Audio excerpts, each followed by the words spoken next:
Hello and warm good morning to all. I am Tanvi, And I'm Ritik. your host for today.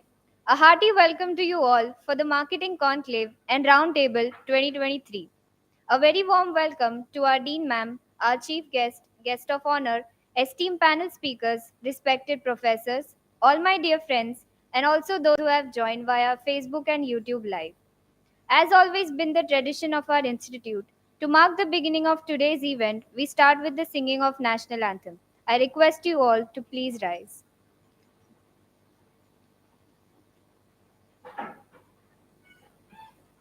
जनगण मन अधिनायक जय हे भारत भाग्य विधाता पंजाब सिंध गुजरात मराठा द्राविड उत्कल बंगा विंध्य हिमाचल यमुना गंगा उच्चल जलधि तरंगा तव शुभ नामे जागे तव शुभ आशीष मागे गाहे तव जय गाथा जन गण मंगलदायक जय हे भारत भाग्य विधाता जय हे जय हे जय हे जय जय जय जय हे Please settle down. Light is a symbol of brightness, knowledge, and prosperity. To make this morning a blessed one, we would like to invoke Goddess Saraswati by kindling the lamp of wisdom. May we request all the dignitaries to come forward for lighting the lamp. I request everyone to please rise.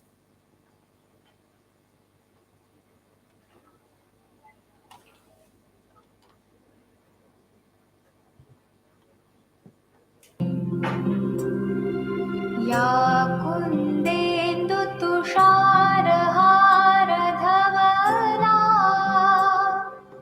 या शुभ्रवस्त्रावृता या वीणावरदण्डमण्डितकरा या श्वेतपद्मासना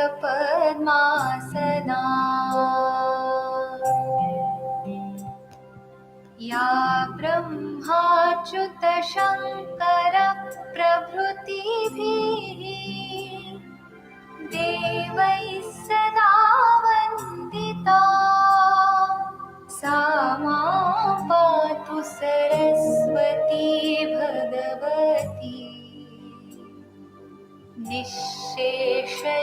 निःशेषजाड्यापहा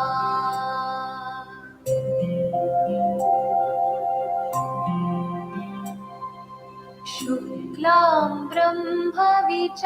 ब्रह्मविचारसार परमा.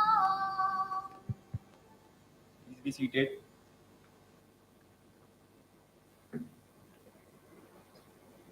Let us get started. To begin with, we would request our Dean Management, Dr. Sunita Srivastava ma'am, to deliver her welcome address. Before she does so, here's a brief profile of her career. Madam is widely traveled management professional with more than 35 years of experience in various capacities as director, dean, professor, consultant, and a corporate trainer. Madam has represented the institute while signing MOUs for academic collaborations with several foreign universities, including Swiss School of Management, Switzerland, ENE Business School, Spain, Lincoln's University, USA, and Leaders Institute, Australia. She is the sculptor of human character, an excellent orator, a seasoned scholar, an inspirational mentor, and a navigator of knowledge. In 2022, she was interviewed by Salt, a startup and also a big FM show for highlighting the changing landscape in B school education today. Her interview with IMS on the ways to shortlist the right B school was viewed by several thousands of MBA aspirants in February 2023. She is the recipient of several prestigious awards. The most recent ones are in the field of innovation. One citation titled Outstanding Leader in Higher Education was presented to her during the Education Innovation Summit held in Pune in December 2022. And another was Innovative Education Leader during the 15th Innovative Education Leadership Awards in Tajlands N on 17 February 2023. Ma'am, we request you to please address the audience.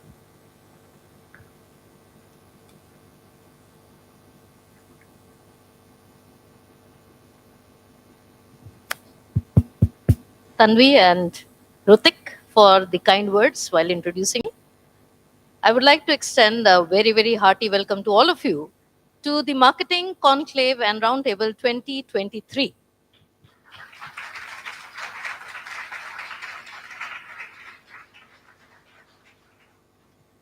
Honorable Chairman and Founder Trustee Dr. Harish Chandra Mishra ji, Trustee Shri Ashish Mishra ji, Trustee Shri Aditya Mishra ji, all our wonderful guests here, Chief Guest Mr. Rajat Sahu, who is the VP Marketing and Alliances with InstaSafe Technologies Private Limited. Our guest of honor for this morning, Dr. Srinivasan Iyengar, Director JBIMS.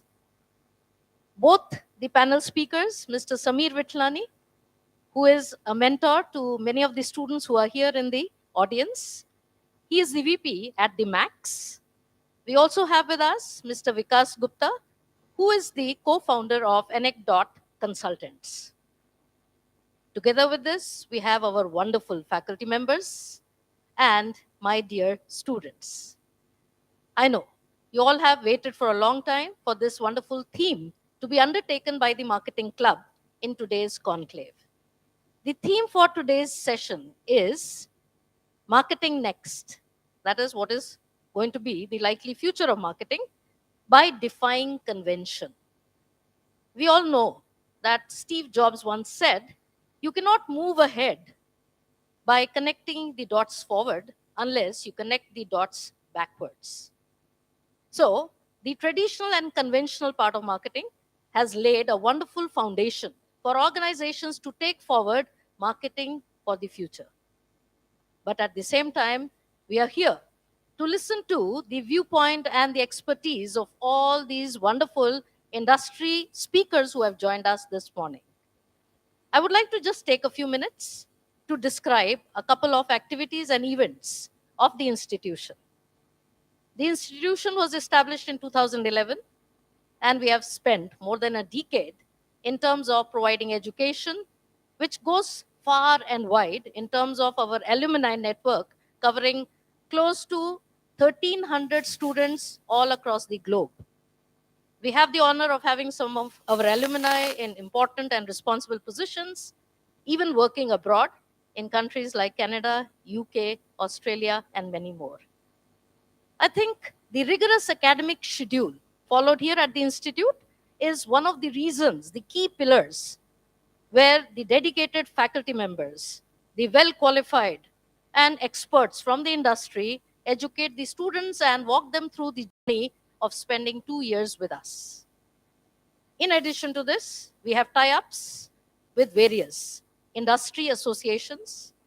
We also have signed MOUs with numerous foreign institutions and organizations so that we can bring in the global flavor to our students. So all in all, holistically speaking, the NAC accreditation together with the ISO certification has enabled us to prove to the world that we are totally committed to providing quality education in terms of student development, teaching, learning, research, and consultancy. I think with this brief background about our institute, which is ranked 6th among the top private B schools in Mumbai, according to the Times B School Survey 2022, I think we are all extremely proud to welcome all the industry speakers to the Marketing Conclave. I hereby declare the conclave open. Thank you.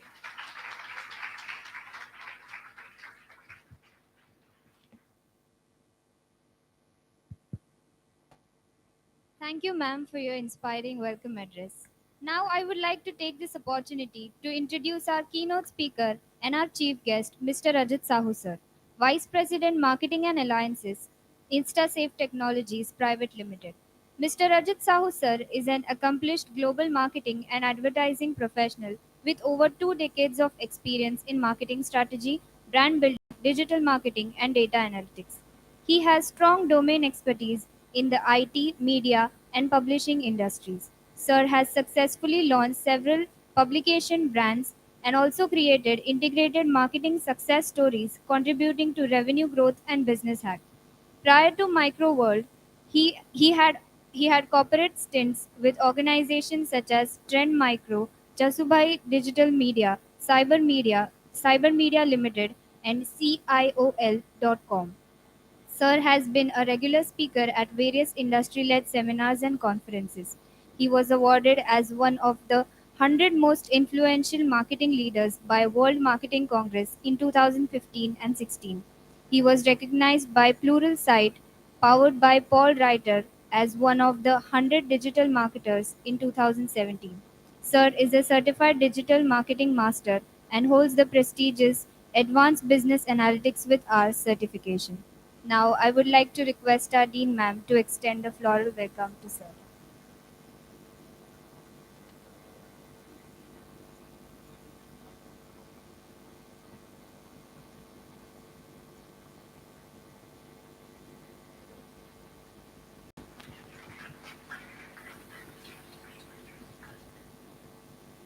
Sir, I request you to please address the audience.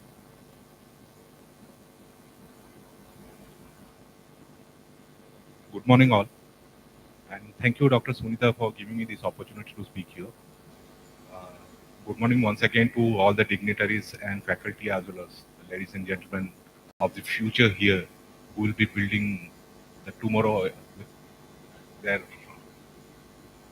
skills, knowledge. What ma'am already spoken about, so many alumni who have been representing Aditya Institute.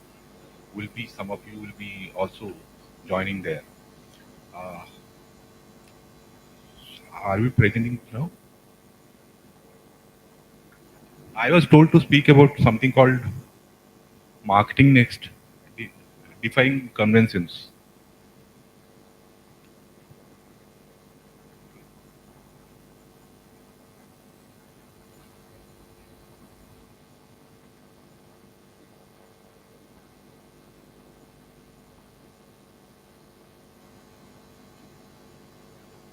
As we were speaking, the technical issues always.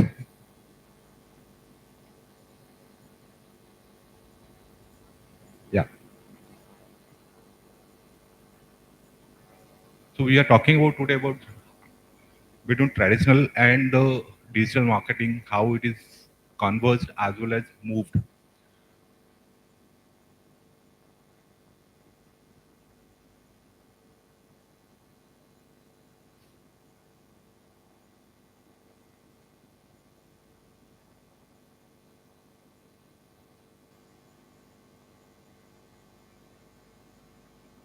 Thank you. When we talk about the traditional marketing, today we were speaking about just before the event, Dr. Iyengar speaking about Protein right? Protein coming up with a full page ad on Times of India, vis-a-vis the digital marketing, all of you which have been very familiar with. The other thing we were discussing about how technology has taken over the business continuity and how it uh, plays a major role in everybody's life today, and market cannot be kept out of it.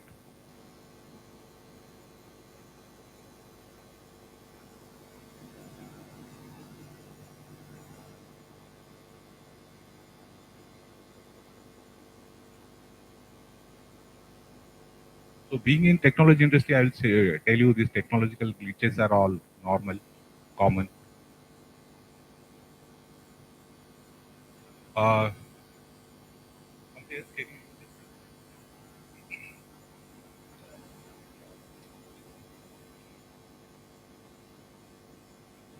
So what we talk about today is primarily how social media took over about marketing, and in last decade has almost taken 50% of budgets from most of the organizations. And every organization today looking into addressing whether they use a traditional media, but social media becomes part of it. Why? There are 4 5 reasons to it. One is a behavioral change. Today, as the next generation kid, you are all familiar with mobile devices, and everything happens within the click of things. And there is a behavior which is moving out. Then the aspirations, how it plays a major role of everybody. Like people who wants to buy things which were not available to them in today's B or C class towns. Earlier were not able to access a lot of things what was available probably in the metros and large cities. Now are available within a click.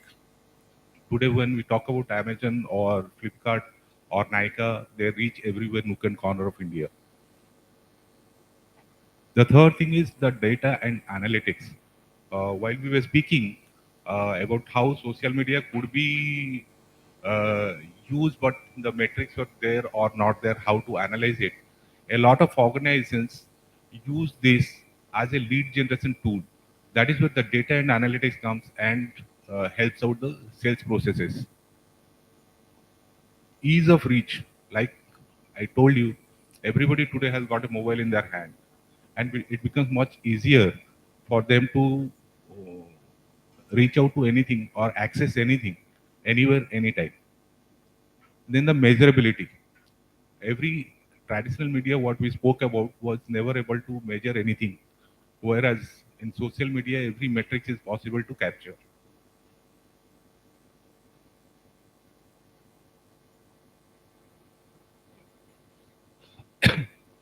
There is a huge consumer behavior change from the traditional since how we used to purchase with a touch feel kind of thing, and today's generation how they can buy online. While we were speaking, uh, Mr. Vikas mentioned that how uh, he prefers to buy with a touch and feel, but his daughter who buys from the online purchases simply because it's easier to buy, try, and change it. That options are available, and it is from the convenience of your home and click of a button on your hand. Like we spoke about aspirations, what was not able to reach a lot of brands when we were talking about traditional media were not able to reach to much smaller cities across India or anywhere. Today, everything from global became local. So a person sitting in a Ranchi can also buy something what a person in Bombay is buying or Delhi is buying. So the aspiration levels, access levels have changed, and this has also dynamically impacted how people work. In our industry, in IT industry, if you see in last couple of years, small cities like Indore, Bhopal, and all has come out with a lot of organizations like starting from Infosys, TCS having their offices out there because they get manpower easily. And during this pandemic, a lot of people who went back to their hometown to work were working with large organizations, and it becomes a much convenient for a lot of organizations, and added on to the individual's aspiration to enjoy life while working out with large organizations.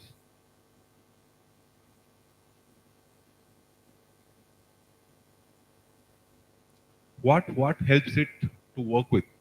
The social media marketing part is the most is data and analytics part, where you are able to see who is looking for how your behavior is happening. When you go to a Facebook or Instagram and post something or like something, automatically those data are collected. Today, if you see Facebook, Meta, WhatsApp, all are now in one group. And when they try to measure everything amalgamated, you start getting a push with WhatsApp messages for what you were liking on the Instagram or Facebook. Or if you go and read something on a Facebook post, the next day probably you will get an email from that organization.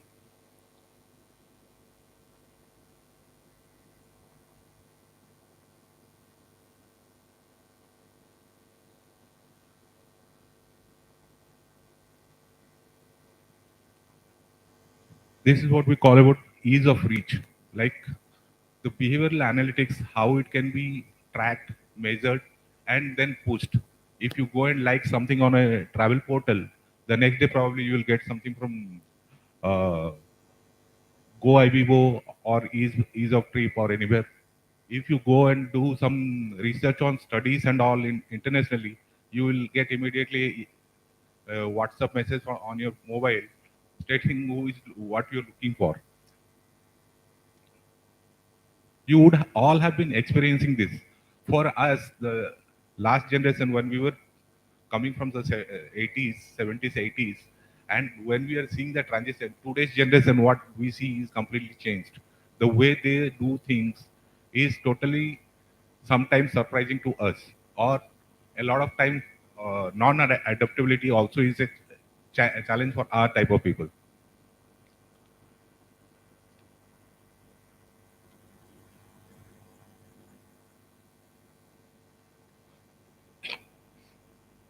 So as I told you already, like the amalgamation of those Facebook, Meta, WhatsApp, and Instagram has helped the organizations who are using social media to track down exactly pinpoint and who wants what. So if you're looking for something, they can reach you, knowing what your habits are, what your choices are, and showing you exactly what you're looking for. That is where the dynamics of the conventional marketing vis-a-vis the new age marketing is happening. As we spoke about measurability, this is how they measure everything. Your exposure on a day-to-day life, everybody is connected today with the social media, to your LinkedIn profile, to your WhatsApp, to your Instagram, to everything. So when you are in a connected world, your every step is tracked. So basically, a lot of time you would be receiving WhatsApp messages like what you don't know about yourself. Probably Google would know. Anybody going to Google for interview, Google would ask you what would you like to know about it.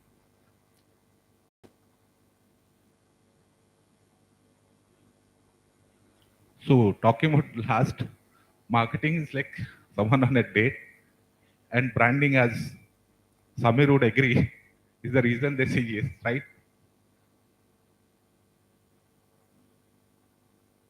So, with the last quote from Scott Cook, who says, brand is no longer what brand says what it is. It is until unless you each other say what it is. Like a influencer marketing today becomes popular. Whatever your colleagues say ki this is the best thing, before buying anything you ask and you get the recommendation, then only choose. How much ever the branding has been done, but until unless you are referred by 5 friends, recommended by 2 friends, you may not buy that. That is where it ends. Thank you.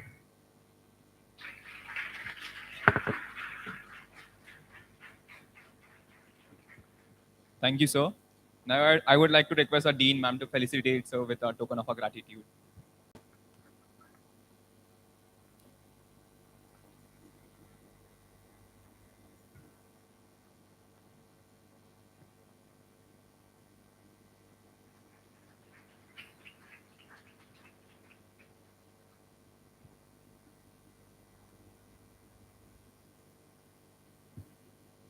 Now, I would like to take this opportunity to introduce our esteemed guest of honor, Dr. Srinivasa Iyengar, Director, JBIMS. Sir is a teacher, researcher, author, trainer, speaker, and consultant who is interested in consistent learning and sharing knowledge.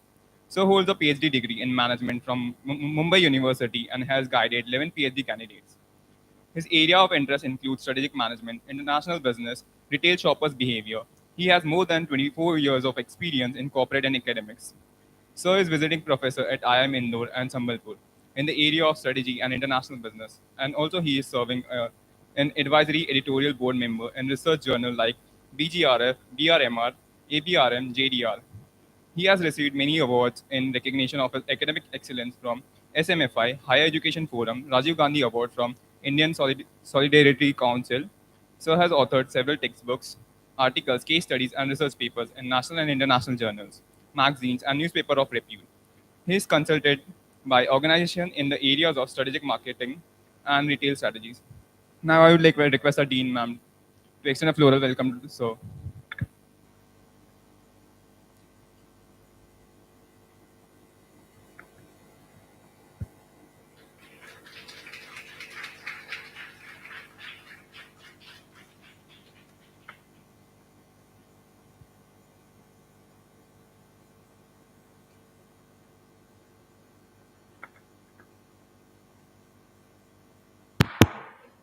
Very good morning, and it's my pleasure to be here. Thanks, Director Sunita ma'am, and respected guests, faculties, and students and alumni too. It's my pleasure to be here. The topic is marketing. What next? The topic is very interesting because I still remember whenever we make what next. I thought I'll share that incident which happened to me in 2016. I was writing a case about Jet Airways. When I was writing a case, I kept a title, What Next? Obviously, when you write a quality case with teaching notes, we'll have to get approval from the respective companies. Otherwise, it won't get published in the global platform. So I submitted to Jet Airways. That time they were running at the SM Center. Immediately, Narendra Mansukani was VP Operation called. Srini sir, why don't you come to our corporate office? Our strategic team would like to meet. Then I got little scared. I said, then I went. The entire team was there. Dr. Srini, why do you mention the topic Jet Airways? What next? I have to give justification for that. Then I said, Sir, Jet Airways started as Janata Airlines in 1992 after LPG. Innovated to become a market leader. When that open sky policy came, with 2 aircraft, you became a market leader, only competing brand in private, Air Sahara. Entire market is known only for full service carrier.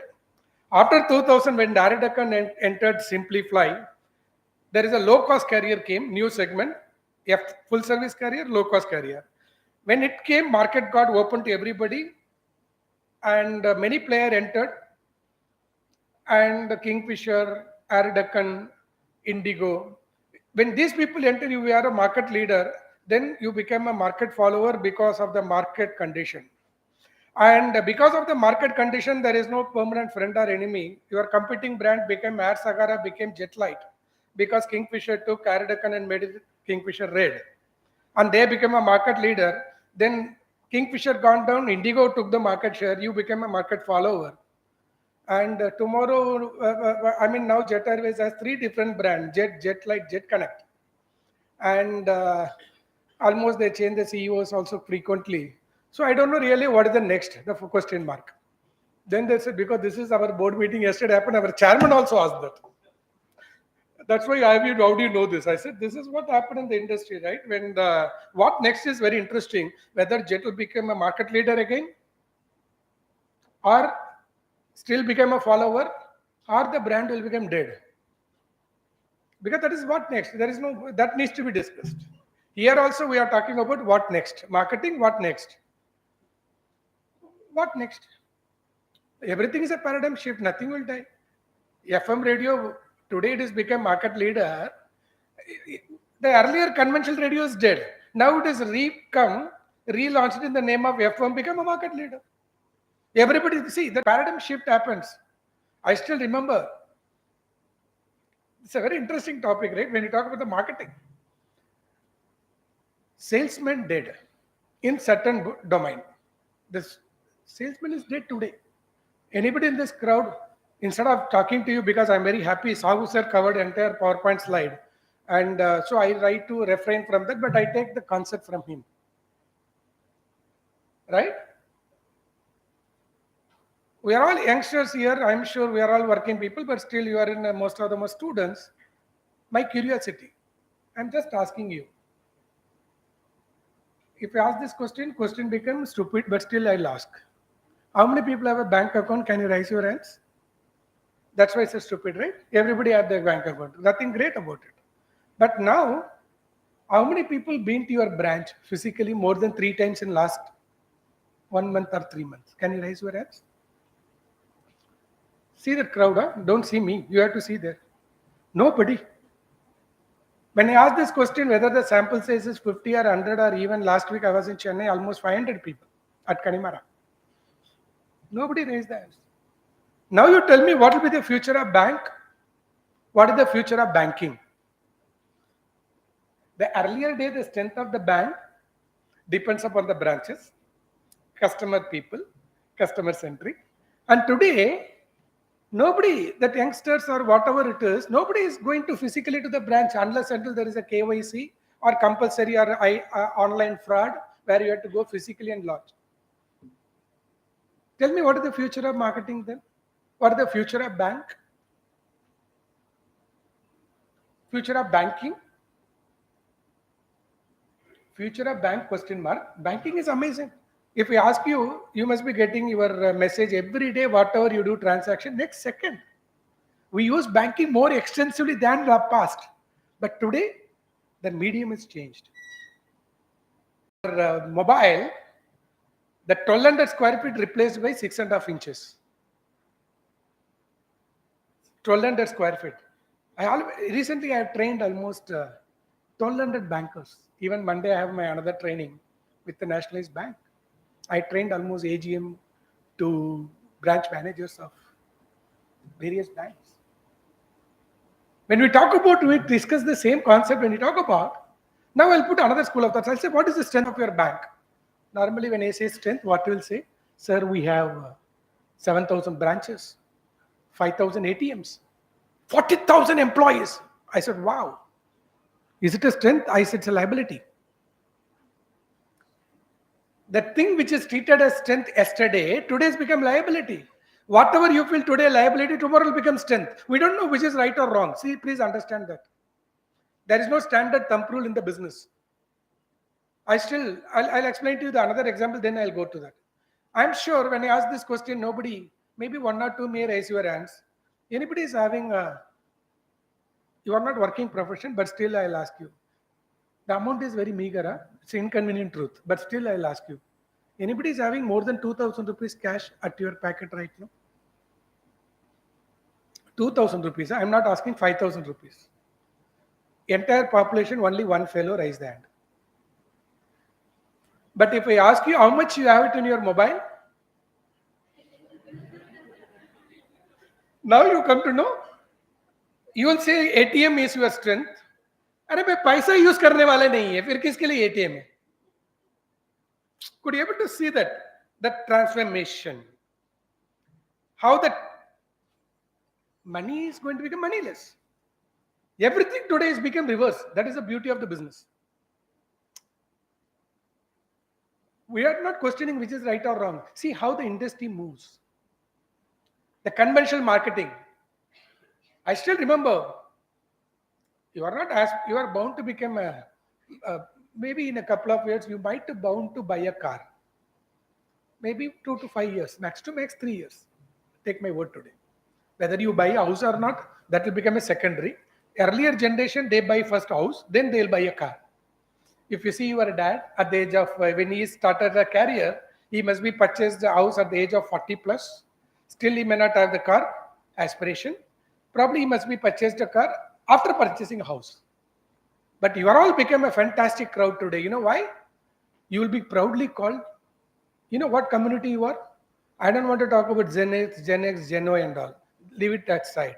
You are all going to become a dings. You know what is dings? Double income, no kids. Then you will become a dwinks. Double income with kids. And you can see the buying consumption pattern. And today we are in a scenario. Value. Today everybody talk about value. And the value is not defined by the company. It is pursued by the customer. For an example, I'll come to another example. No, we are not talking about which is right or wrong. See that how the transformation happened. If you are going to buy a car, tell me genuinely, anybody who purchased a car recently, you purchased a car because of the great impact of the salesman? Sir, I went to the showroom, the salesman, highly impressed. I love the car because, salesman motivated to buy. Tell me anyone? Same thing goes to even your mobile, your white goods, fridge, TV, refrigerator, air conditioner, so-called high involvement product. Tell me anybody? You love to buy the product because of the great salesman skill. So what will be the future of salesman in that profession? Think it over. Because we are all a business school. We have to address these issues. Tomorrow if you become a banker, अरे bank ही नहीं रहेगा तो आपके branch banking क्या करने वाले? Bank रहेगा. Please understand. I never said bank will die. It will emerge as a different. I still remember, if you go anywhere in India, the retail is blood in our business. Conventional days also. That's why if you go to Pushkar Mela, one of the world's biggest, or Hath Melas, even today, that's why you find all the areas will have a market. Even in Mumbai, you will find outside the airport also. Even today, JB Nagar and all, there is a Monday market, Tuesday market. We love to buy from those places. Then what happened? This great marketing happened. No, don't buy from there. Let we come to that. Today, anybody in this crowd can raise your hands. Sir, I love to buy ready to stitch apparel. or you love to buy ready-made in that apparel? Anybody in this crowd? I can tell you 99% people are shifted towards ready-made. What was the story before? Everybody loved to stitch. People hardly go for ready-made. And today what's happening? It completely shifted. Now what is the future? Now people still love to go ready-made stitch. Earlier it was a jargon. Ready-made became a buzzword. And now the paradigm shifting towards today people proudly can say, this is custom made. Oh wow, where you did? You can't say tailor.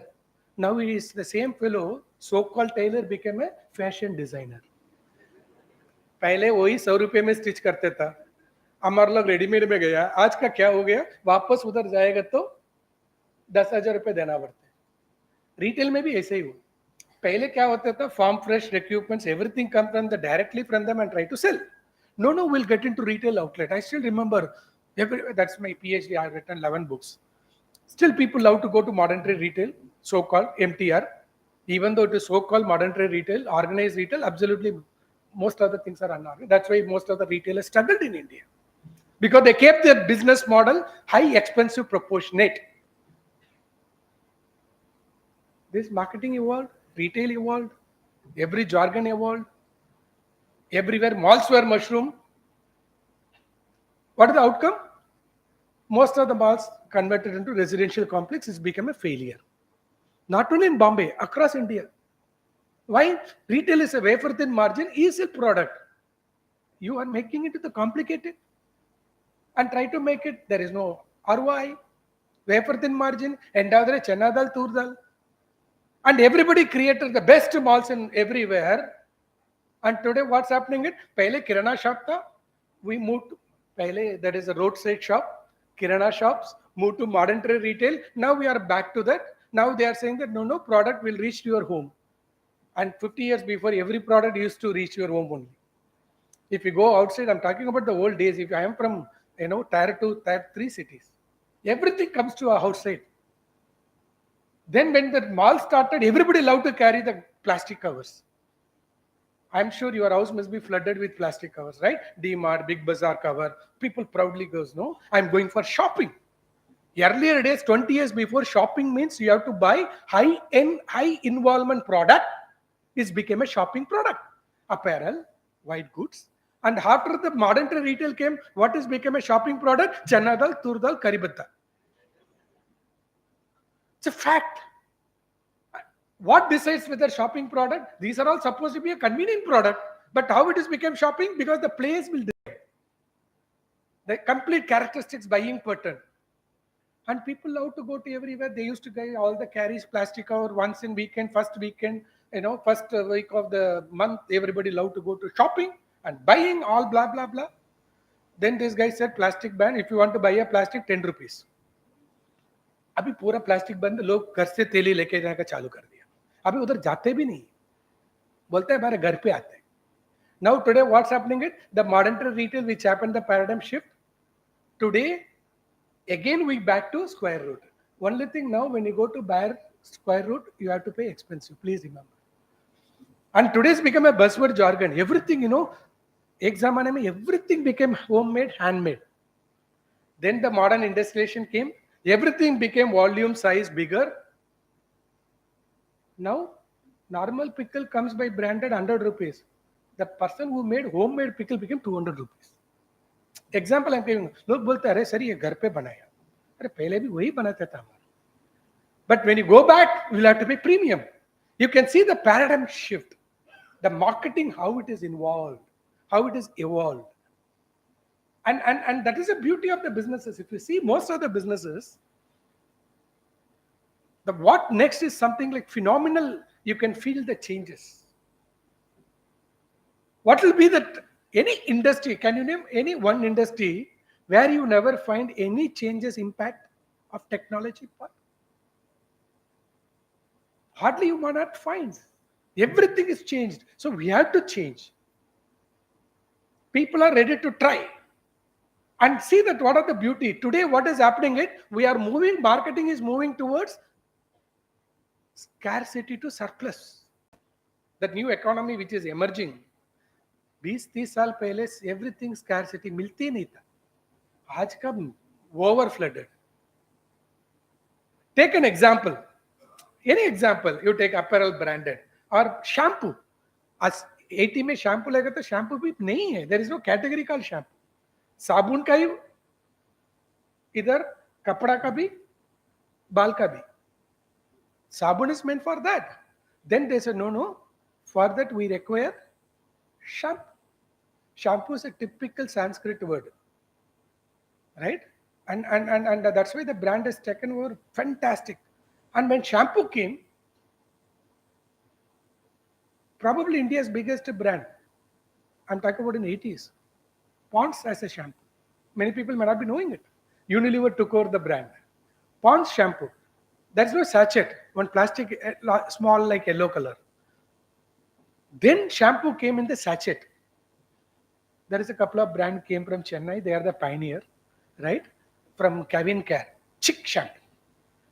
Chick means one of the brand. Why Chick? Chinni Krishnan became a Chick. The brand of, his father name is Chinni Krishnan, became a Chick. The way Marie and Co became Marico, right? The Monaco, Moganlal and Nathanilal company. The way that, the brand of Orpet, Odojubai, Raujubai Patel became O.R. Patel. Like that, that's the way the brand emerges. Family names, first name, second name became. That's why consultant, we also make money.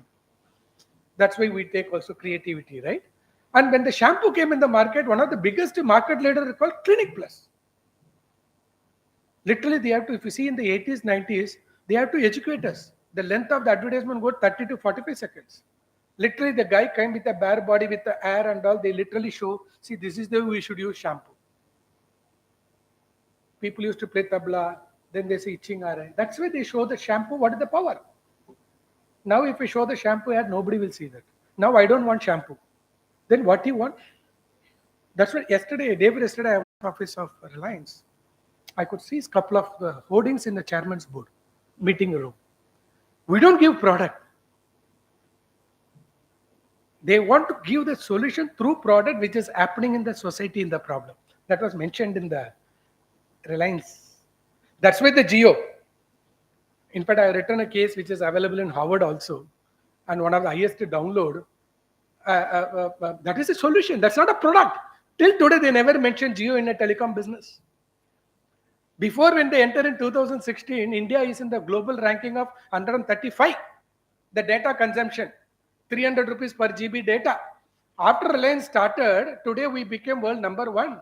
Today, if you say, sir, Amazon is good, banking is good, entire credit goes to entire industry is changed, entire country is changed. Today, we became largest user of NPCI, UPI payment in the world because the credit goes to Geo. If there are 300 rupees per GB data, you may not have a smartphone, you may not be doing it only.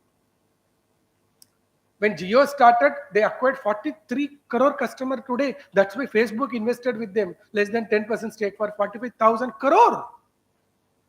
And what is their core business of Reliance? Petrochemical. They realized it. He is not a first mover, please understand. He entered late in the market. When he entered the late, that's why Vodafone failed. Why Vodafone couldn't able to do? Because Vodafone means voice and data phone. When Reliance came, they make voice irrelevant, free. See that how they compete the market by giving a world-class status, by giving a low price, volume-driven. And the entire world is thinking, what is happening in India?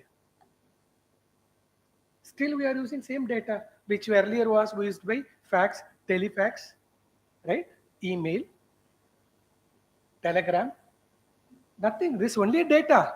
Still, we are using data. Only the mode is changed. The way we emerge from typewriter to computer to WhatsApp, mobile to tablet to mobile. What we are doing? We are exchanging only data. Only the medium is changing. That is the beauty of the marketing. पहले भी काफी P रहे, आज भी काफी P रहे. क्या फर्क है? पहले गरम पी रहे, आज ठंडा पी रहे. बोलते आज का कोल्ड कॉफी है. पहले काफी किधर से आते? किचन से आते. आज काफी किधर से आते? फ्रिज से आते. We have to accept the reality. Ice cream earlier fridge से आते, आज ओवन से आते. बोलते ये ब्राउनी है, गर्मा गर्म ice cream. For that we have to be premium price. See that is what the beauty of the marketing. We never change. We changed. Medium is changed. Everything changed. See that how marketing evolved. That's what Schumpeter talks about, innovation. Today, the business scenario has changed. You can't do the business the way conventional, the way you are. Because today, after 19, they talk about 300 years history scenario. They did a research. Today, what's happening is shelf life of the industry itself less than 15 years. Before technology, electronics, electricals, that's the way that aviation, petrochemical, steam engine, shipping, that's where the business is.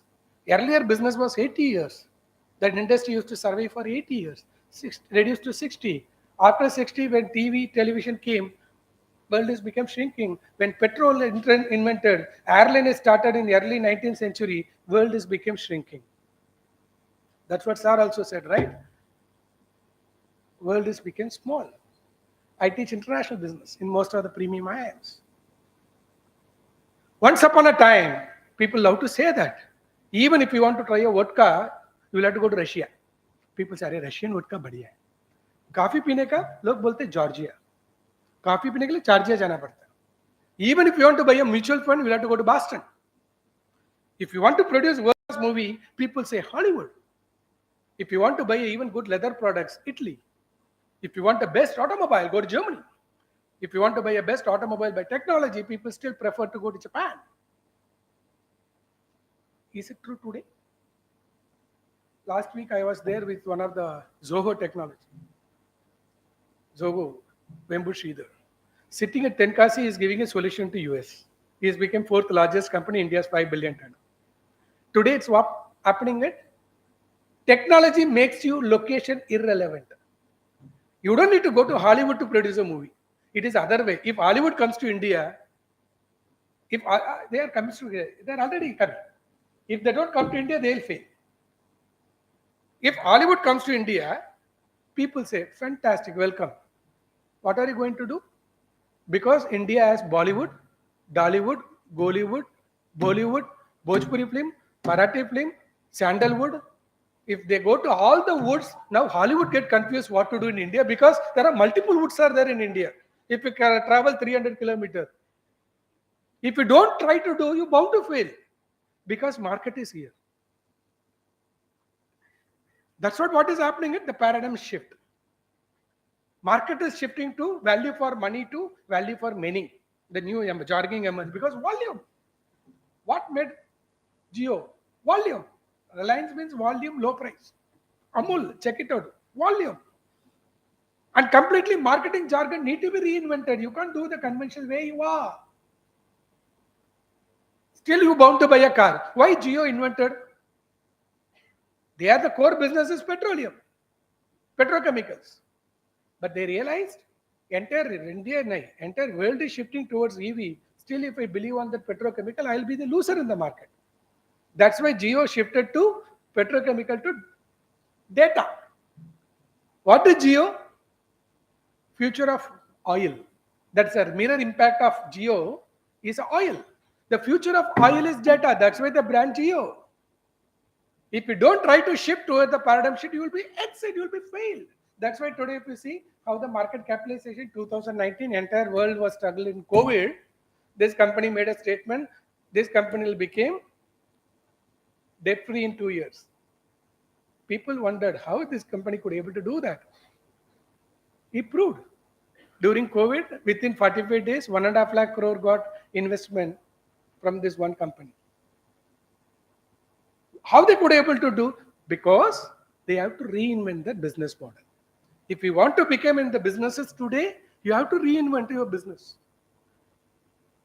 We have to accept the reality. Competition is different. If the competition comes from the same equal power, we know how to compete. But today competition comes from unequal power, unexpected right. If Ratan Tata gets a competition for his 5-star hotel from Hyatt or Nayar from Leela, they are all in the same business, creating a 5-star property, physical room, physical investments, creating a loyal employees, everything you can do physically. But unfortunately, today business is getting from the competition, Ritesh Agarwal. Now that IPO also he filed. You can see what the future in another few months. And today the way he acquired 1.5 lakh room keys. valued almost. And today everything became unicorn, sunicorn, minicorn, heptacorn, decacorn, valuation, 230 entrepreneurs. Everything became creativity based. Everything became innovation based. And the people coming with the Uber and Ola concept, Swiggy concept. What? Nothing is there. What is the business model? UKB. What is UKB? ऊपर वाला का भरोसा सब server का base. Everything technology, cloud, everything. And today we have to accept the reality because customer likes it. OYO room is good. People love to go to OYO rooms. Whether you create a physical property or physical employee, none of my business. I am getting a good product at lower price. Once upon a time, air hostess means when Kingfisher was started, all the people were poached from Jet Airways and the absolutely pastry celebrity, air hostess is an aspiration, dream job for many people. And literally today it's become a sales job. You know how to sell. See the challenges. You should know how to sell sandwich for 300 rupees, 35,000 feet from the ground. And you should know how to manage the cash, credit card payment or debit card payment at the aircraft. That is the profile of today's air hostess, which was not the profile 20 years before. The conventional sales job was dying. And everything today, marketing is evolved. And today what's happening is everything became creativity and innovation based. And because of technology, world has become small. And everything became a creativity and innovation based. World is emerging fast. Speed. Values are redefined. Business models were reinvented. You have to reinvent your business model. That's what today I said, right? Online retail. Walmart failed in India. Why Walmart failed in India? That's why they took Flipkart, right? Higher than the valuation. Because the conventional brick and mortar, the core strength of the Walmart, today you see which are the top 10 companies in the world. In fact, those companies were struggling before 2000. The company called Apple, 1998, almost in a verge of bankrupt. But today the company himself valued close to 280 billion US dollar. Can you believe? 3 trillion close to economy, the business, what they do. Apple, now they are going to start a physical store in BKC. How the company, is it a world-class product, highly innovative product? The entire world says Apple means innovation. They are not innovative product when you compare with other three. Check it out, how many R&D, how many patents. But Apple became a world-class company. You know why? Because they believed in marketing. The product is not world class, but they made it believe that the product is world class. I still remember 2000, there is a product launched in India, in the world. If I tell you the brand, nobody must be knowing it. You must be hearing first time. There is a brand called Cabo, Rio. I'm sure you must be never heard it. You know what? These are the products are similar like an iPod, like a nature of the product. It's failed. When Apple launched it, iPod, entire world come to know, wow, what a product is iPod. It killed that entire conventional audio system in the industry. Nano Shuffle, 1500 songs. People say, wow, what innovative product. What is iPod? Intellectual portable over disk. What made iPod to become success? He created a wonderful hardware, software with the ecosystem. He is not only done for the company, he created an ecosystem where he created iTunes. He convinced the musician, even the music companies, to download pay per song and created a wonderful hardware and software. When they did it in 2003, 115 billion sales, it happened during that time Apple, majority sales come through iPod. But you feel Apple is an innovative product. I'm telling you, the product is nothing. They only made a computer and extracted the product based on the customer need and created with a wonderful package. Because they realized when they created a system laptop, most of the college students are using only for watching movies and songs. Even I'm sure in your hard disk, you will have the more space for that provision. Why are you carrying that much heavy system when you want to watch a movie or song? Then they created iPod. 90% people use the laptop only for email. iPad. Same product, same technology, only packaging is different. It is something like normally I used to say, right? If you go to Shetty Hotel, morning they keep aloo, boil karke rakhega. Invariably, 20 kilo or 50 kilo. Customer आएगा तो समोसा का आएगा तो उसका package अलग है, वड़ा का अलग है, मैसूर मसाला का अलग है, but core product remains same. Only the packaging will different. They customize it based on the customer. Apple did the same.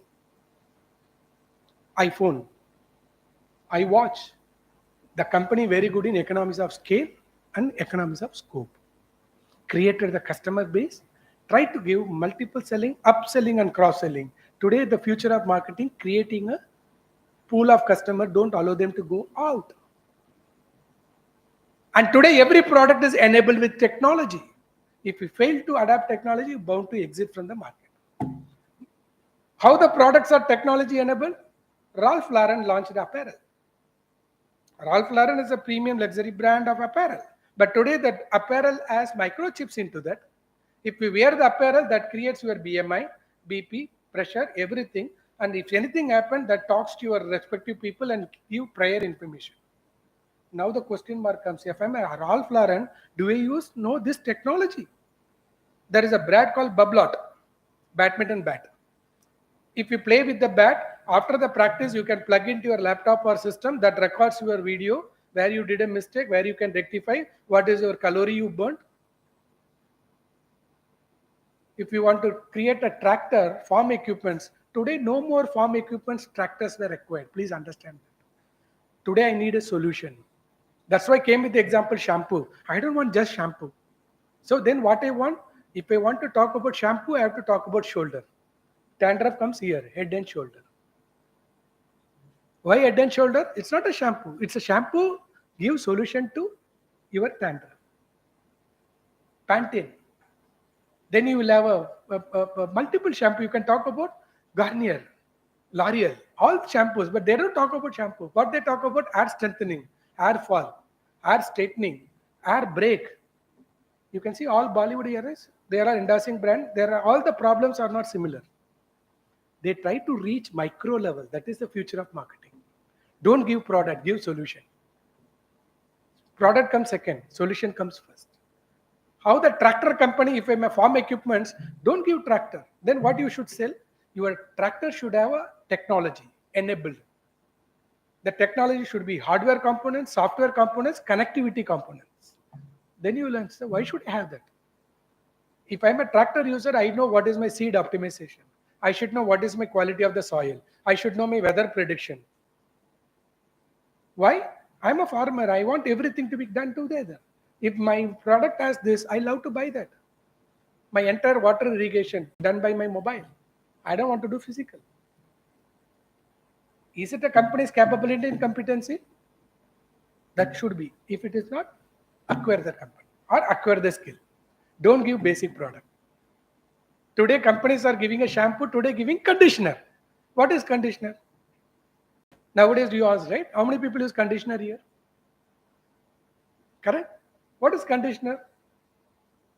Are you used the conditioner 20 years before or 10 years before? You can ask the earlier generation, do you know what is conditioner? People may not know. पहले shampoo क्या करते? Shampoo का बाल का बटाते, conditioner उसका बिटाते. Marketing, that is a pulse. If you want to anything to be, you have to rise it, right? I think I wish to keep on interact, but I wish this is the stage where you should also hear from the other industry practitioners, right? The problem with academicians, they get time, they keep on speech. So I'll restrict myself. If you want any questions, I can accept 1 or 2 questions. And thanks for that opportunity. But the future of marketing is absolutely unlimited, because today marketing is all about societal approach, triple bottom line. We talk about people, planet, profit. These are the not only a jargon, literally need to be done. Recycling, something to the planet. Bajaj is the one company, if you see, completely evolved the entire system. Even the latest vehicle, when they launched V, it is a recycled material of that ship, that INS Vikrant.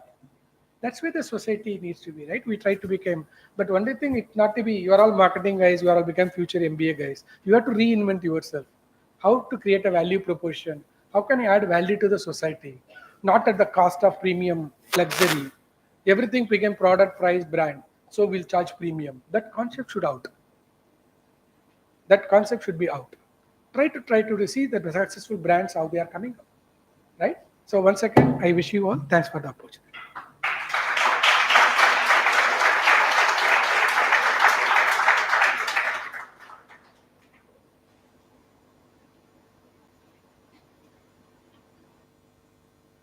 Thank you so much, sir, for your insightful words. Now, I would like to request our Dean ma'am to felicitate sir with a token of our gratitude.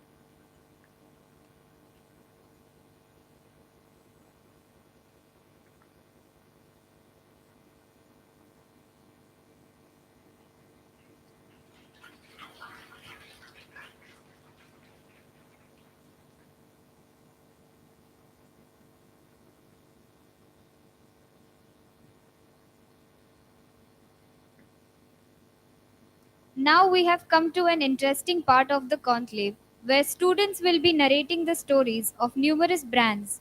These brands include Dabur Real, Make My Trip, Kurkure, Raymond, and Sensodyne. We request all the presenters to stick to the time limit of 8 minutes. We are sure that these stories will enrich all of us in terms of our knowledge and appreciation for the marketing strategies used by these brands.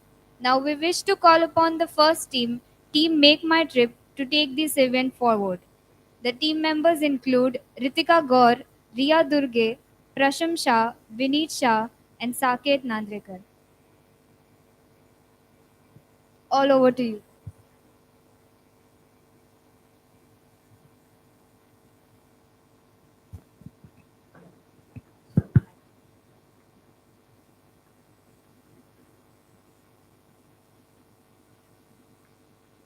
Good morning, respected ma'am, professors, esteemed speakers, and all my dear friends. So, today, on behalf of my team members, I would like to take this opportunity to discuss on MMT, that is, Make My Trip. So, before discussing about the company, I would like to discuss about the founder of MMT. It's Mr. Deep Kalra, the man with great vision.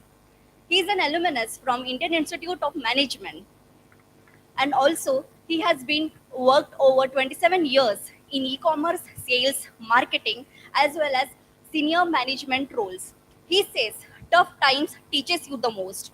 Also, he tells to the budding entrepreneur to take life seriously and also consider it as a marathon, an idol on both on and off field. Mr. Deep is always been all about his life is all about respect, hard work, and dedication. He has been instrumental in working and making Make My Trip India's number one trip advisor. So now let's make a trip to the journey of Make My Trip. In the year 2000, Make My Trip was launched in US market mainly for NRIs. In 2005, MMT served Indian travelers. They also offered holiday packages as well as hotel booking. In the year 2010, MMT was launched in Nasdaq. So now I would like to call Prasham to continue with the journey of Make My Trip. So in the year 2011, company created mobile applications, and they acquired three companies to get into the new market. After that, in the year 2015, company acquired MyGola, which is basically a travel planning website. And in the year 2016, company C Trip, that is a Chinese company that invested $180 million in Make My Trip. And in the same year, there is a big merger between Make My Trip and IBIBO Group. After that, in the year 2018, company has 30 franchises and they are selling their packages across 28 cities. And in the year 2021, they made the partnership with Amazon Pay to provide the travel services through Amazon. And in the 2022, company are planning to enhance their business to business segment. So this is all about the journey. Now we'll see that what are the innovations which company has done. So here the first innovation is mobile application. So company has created mobile applications for the customer to book online tickets. And the second is website success factory. So before the entry of Make My Trip, there is every airplane agencies have their different websites. So what does Make My Trip did? They bring all the website on just one platform, so it is convenience for the customer to book the tickets from just one platform. Third is virtual reality. So virtual reality company has a partnership with the hotels and airline industry to get the VR to get 360-degree view of hotels and airplanes. And fourth is My Wallet. So basically, My Wallet is a digital wallet. From there, customer can do transaction. They will get benefit of cashback offers. And last is easy cancellation and refund. So if customer want to cancel their hotels and flight bookings, they will get easy refund without any cancellation fees. So now, what are the marketing strategies that will be further explained by Sakit? Thank you. No, so I'm going to speak about the marketing strategies of Make My Trip. So first is digital marketing. They invest heavily on digital marketing.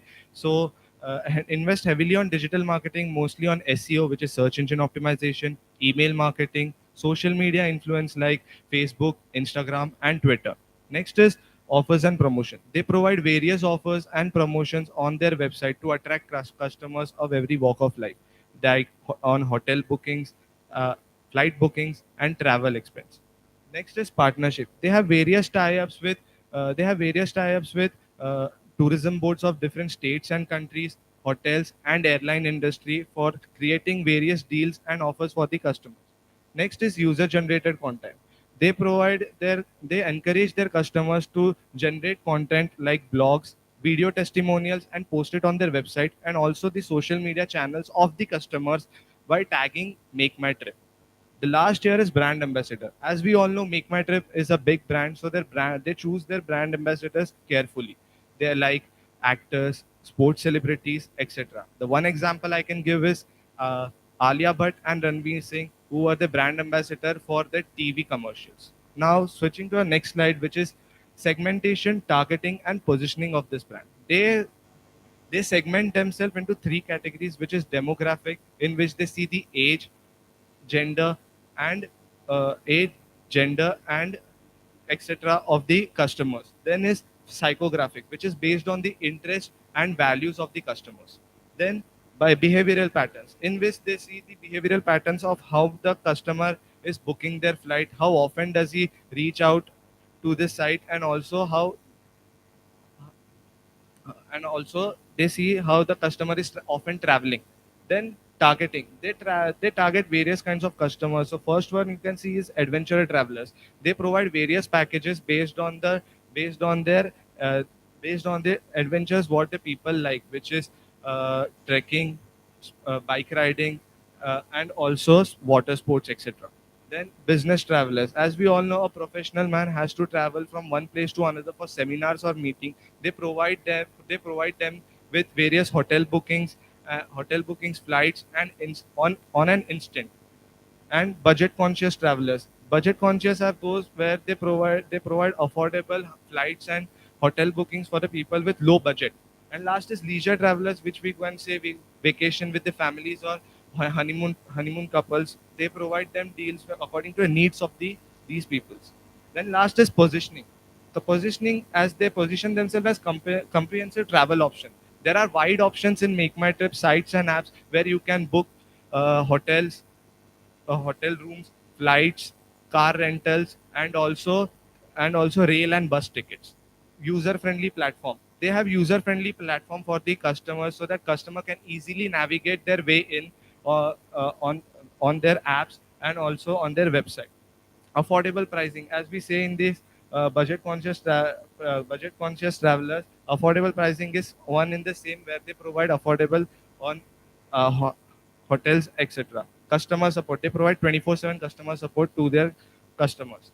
Now I'm going to call Vineet Shah to regarding the current status of this company. Since 2000, Make My Trip has provided in wide range of services such as booking hotels, airline tickets, railway tickets, bus tickets, and many more. Make My Trip has make their presence known all over the globe in India as well as in abroad. Make My Trip has been leading by having up to 52% of the market share in the India by beating its competitors and by maintaining their position in the market. It's the closest competitors of Make My Trip are Is My Trip and Clear Trip. Is My Trip by acquiring 18% of the market share and Clear Trip by 10 to 12% market share are the closest competitors of the Make My Trip.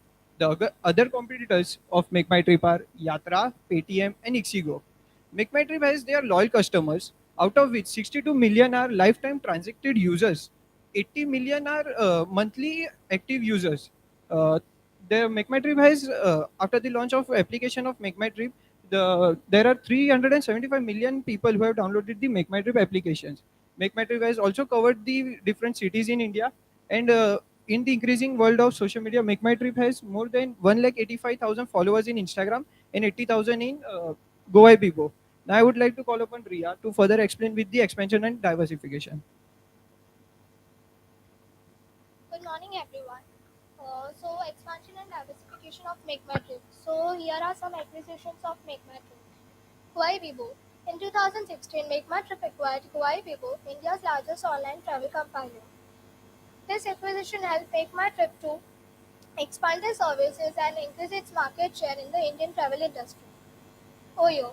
In 2020, Make My Trip invested in Oyo, a leading Indian hospitality company, uh, and thereafter entered into a strategic partnership. This partnership helped Make My Trip to provide their customers with a wide range of accommodation options. Now I will request Vinit to take over. Future plans of Make My Trip. Make My Trip have been providing, coming up with new and creative, innovative ideas regarding the future plans by bringing information-driven planning, by giving more options to the users, by bringing health and safety as the main priority, and to make work from anywhere. So you don't need 10 to 20 application or website to make a trip or a plan. You just need one application or website. That's Make My Trip. Thank you.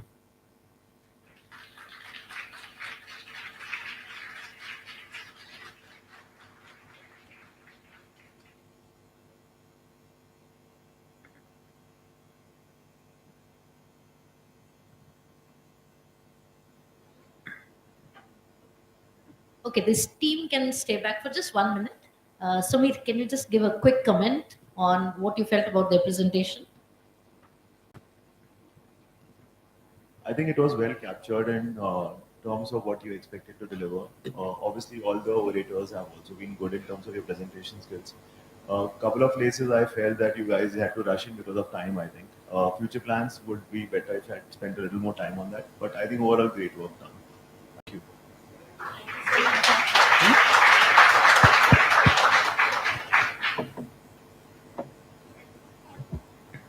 Thank you, team. Now we would like to invite the next team, that is Team Kurkure. The team members are Siddhi Gule, Vaibhav Boyar, Asta Pawar, Rohit Patil, Akash Goswami, and Amit Kushwaha.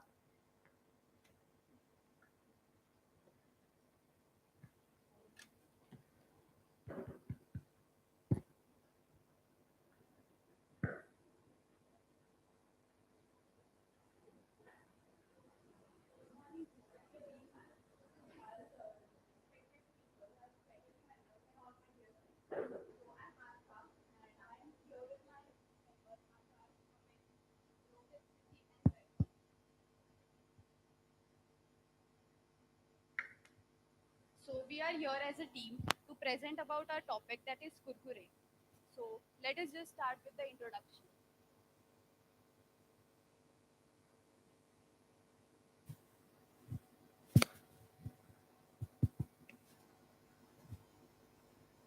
So as we know, Kurkure is a very popular brand which was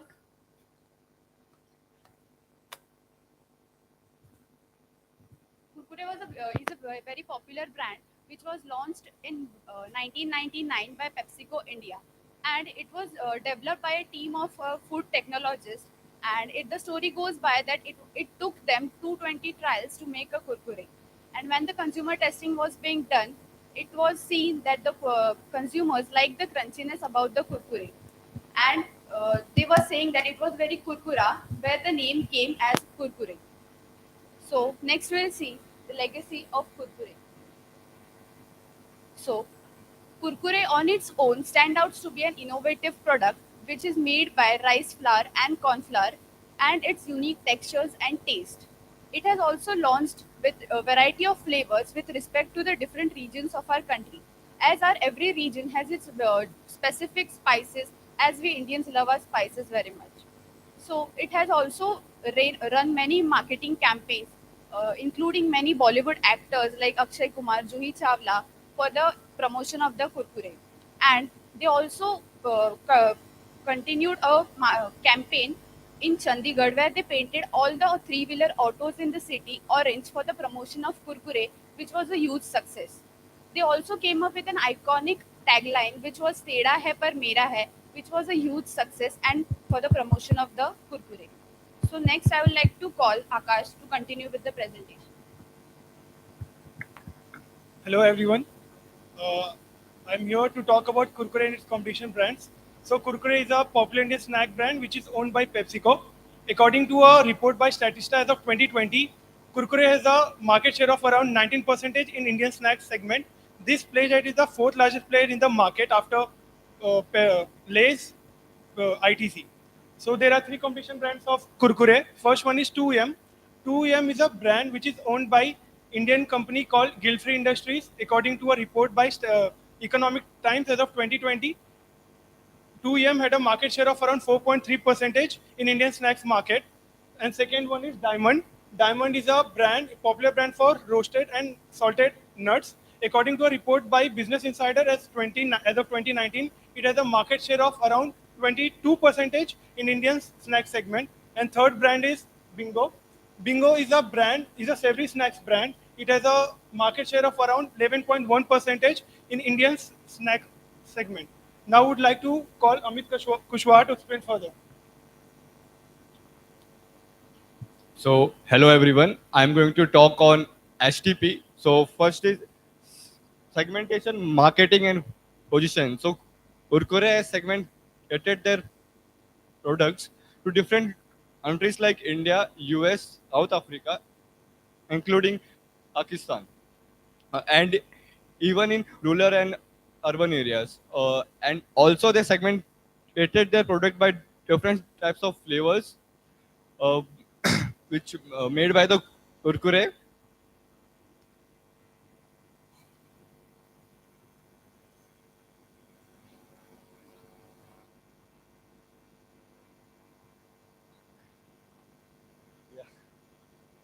Yeah, so next is targeting. So their target audience is children, youngsters, and family members. And third is positioning. So Kurkure is positioned as taste and tea time snacks for the uh, customers. And the most famous tagline was "Teda hai par mera hai," and currently they are using "जो खाए वो family बन जाए." Thank you. Next I would call to like Rohit. Thank you, Amit. So we are continuing with the BCG matrix of PepsiCo. As we know, BCG matrix is basically used to uh, analyze the business product to aid with the long-term strategic planning, which is helpful to the companies to identify new growth opportunities. As we can see, Kurkure is placed in cash cow quadrant, even if having the low market growth rate, but they are having the great market share, which is 19%, which shows the Kurkure is a strong brand, and also they're serving the legacy from almost 2.5 decades. Along with the Kurkure, we are having Aquafina and Sting, having 7.2 and 9.22% of relative market share. Mountain Dew and Pepsi are combined showing 28% of relative market share, and less showing the 38% of market share, which makes them a best performer for the PepsiCo. In the third quadrant, Mirinda and 7 Up are comes up with a low market share, which is 5 and 4% respectively, which makes falls them into a question mark quadrant. And last one is the Quaker Oats and Tropicana juice, which are having the low market growth rate and also the low market share, which is 7 and 4% respectively. So I would like to call Siddhi to call up. Good morning, everyone. So now let us take a look at SWOT analysis of Kurkure. So basically, SWOT analysis means it is an intense for a particular product and analyzing that how we can sustainably develop the product and how the product development is done basically. So now the strengths of SWOT analysis are successful marketing campaigns, then the strong distribution networks and also multiple flavors, and the PepsiCo have given a strong support to Kurkure brand. The weaknesses of Kurkure brands are unhealthy label due to the more and more carbohydrates and oil. There was unhealthy, and the plastic controversy was also held for the Kurkure. Then we will see the opportunities.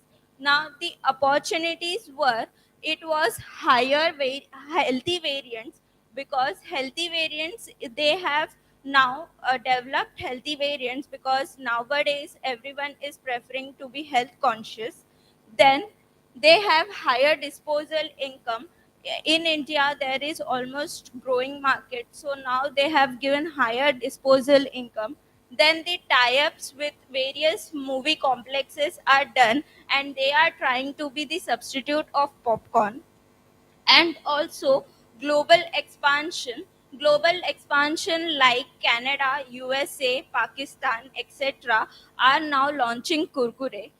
Now the next threats in that, increasing health awareness. Also intense competition is being held between Lays, Bingos, and etc. And also cannibalization of PepsiCo brand is done. Now Vaibhav will continue. Good morning, everyone. I'm here to present on the surveys which I have conducted. So let's see. Package preferences. So there are most popular packages are 5 rupees pack, 10 rupees pack, and 20 rupees pack. As you can see, 16.67% of the people would like to consume 5 rupees pack, and 70 followed by 76.67% of the people like to consume 10 rupees pack, and remaining 6.6 of percentage of the people would like 20% of the pack. The next is consumption according to the age groups. Aged between 5 to 15 is consuming 24% of the kurkure, and aged between 15 to 25 is consuming 52. And follow. Thank you so much for the opportunity, ma'am.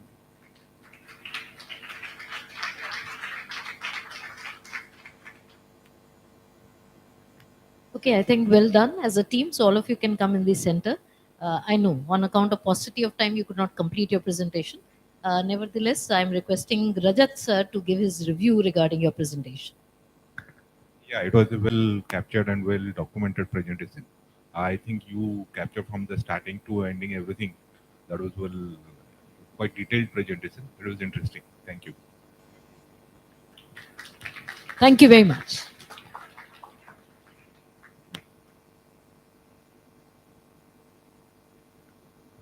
Thank you, team. Now we would like to invite the next team, Team Raymond. The team includes Neeri Gandhi, Ankit Kasare, Devang Shete, Somil Nayak, Ritika Jadhav, and Priyanka Sardar.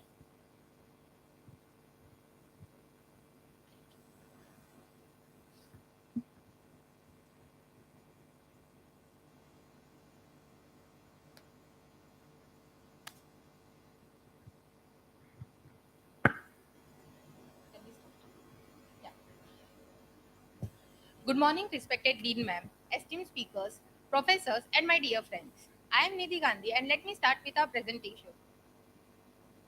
Let's have a look at the industry outlook, that is textile and apparel industry. It is a global sector that encompasses the processing, production, and distribution of clothes, fibers, and other textile products. It is a major contributor to the world economy as it provides employment opportunity to the millions of peoples across the world.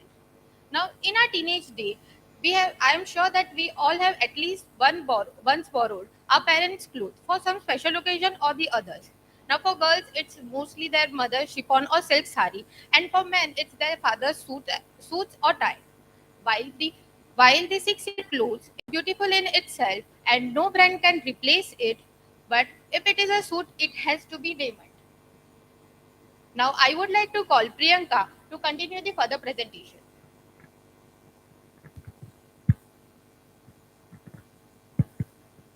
Thank you, Nidhi. I'm going to talk about the BCG matrix of Raymond. So, what is BCG basically? BCG is a tool used for the strategic position of the company and also the product portfolio, and which also helps to analyze the company's profitability rate and also their future plans. So, here on screen, we can see the BCG matrix diagram. So, this vertical line is indicating the market growth rate of Raymond, and the horizontal line is indicating the market share rate of Raymond. And these are the four categories, segments of BCG matrix. So the first one is star category. When the market growth rate and market share rate are both high, the company categorize their product under this star category. So for Raymond Group, the products like Parks, Color Plus, Park Avenue are under star category. So secondly, it is question mark category when the market growth rate is high and the market share rate is low. Then the company indicates their product or sub brand under this category.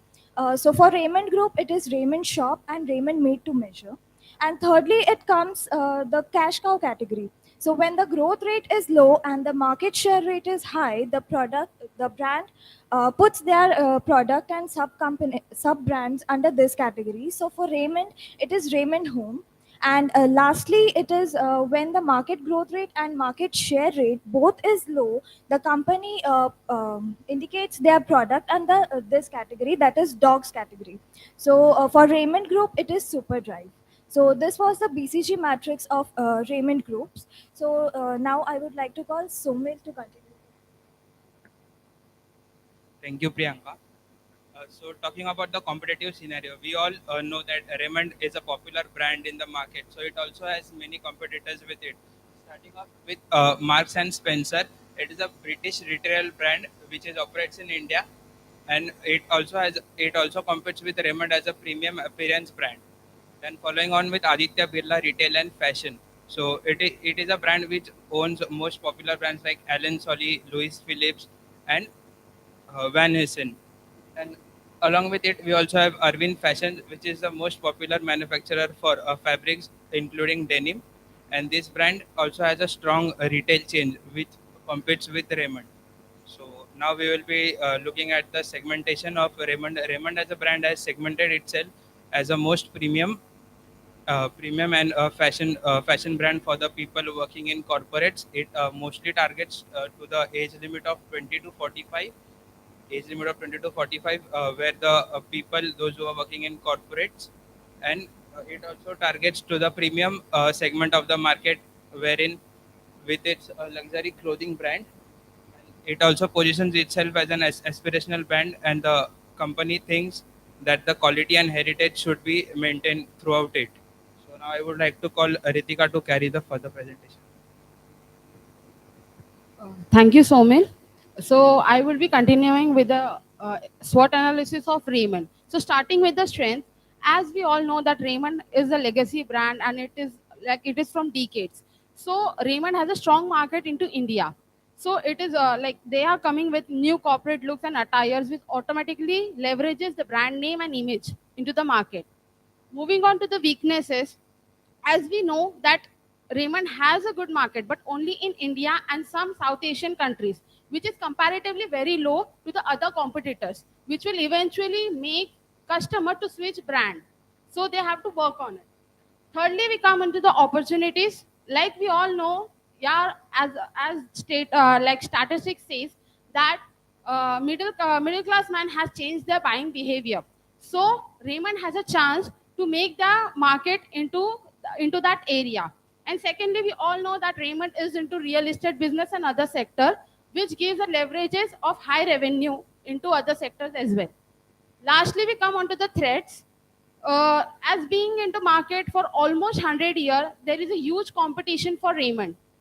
Plus, as we know that not only there are various duplicate brands coming into the market, which is not only affecting the brand image as well as the sales.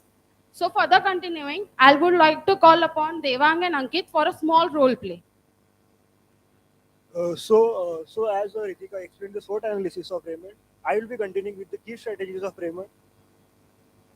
I will be continuing with the key strategies of Raymond, in which the first point is following the trend. So we are starting with the role play.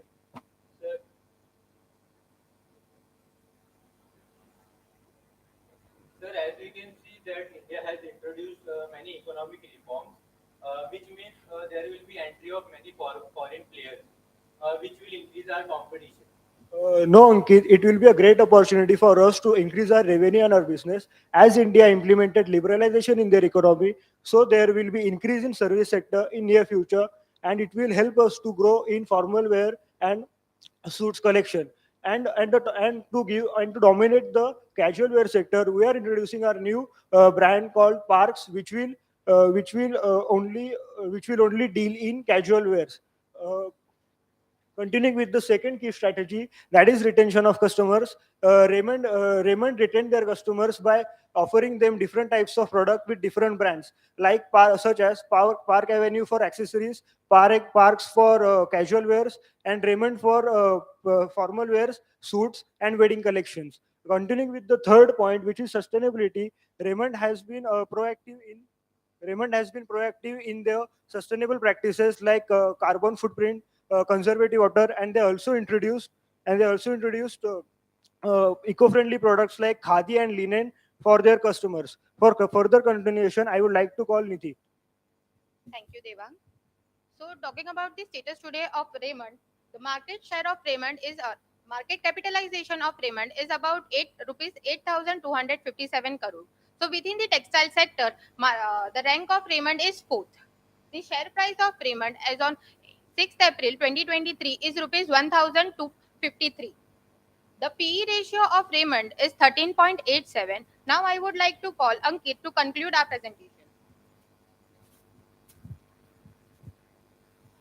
Raymond has the opportunity to cater to the middle class by offering low cost suits, which already many similar brands are offering.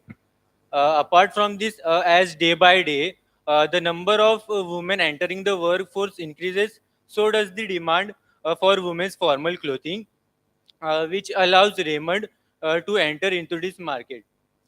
Uh, to cater to the younger generation, Raymond can also offer trendy apparel.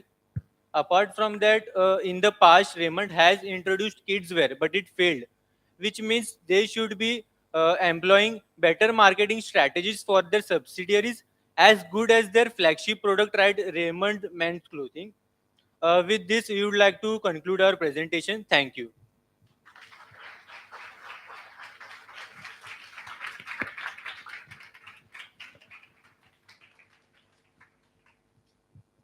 Hey everyone. Like the fact that it ended at time, like very good time management, very good shift. Like you guys introduced the role play in between, so it was a break from the regular presentation. That was a good side, and overall, really good insights on Raymond's. Yeah.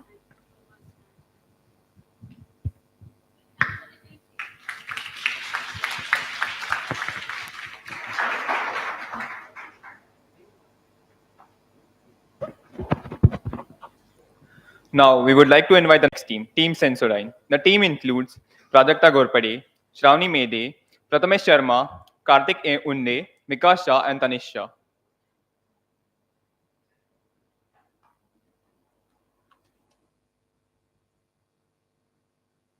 Good morning, respected Dean Ma'am, esteemed speakers, and professors, and dear friends.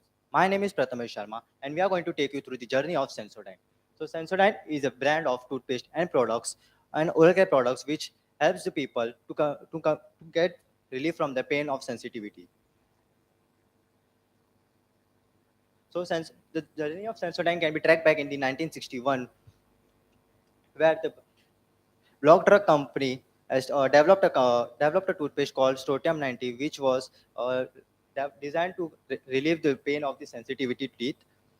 And in the year 2000, in the year 1980, the Sensodyne fluoride, which was also known as which was renamed as a Stotium 90 in the year 1980, which was acquired by the Glitsmile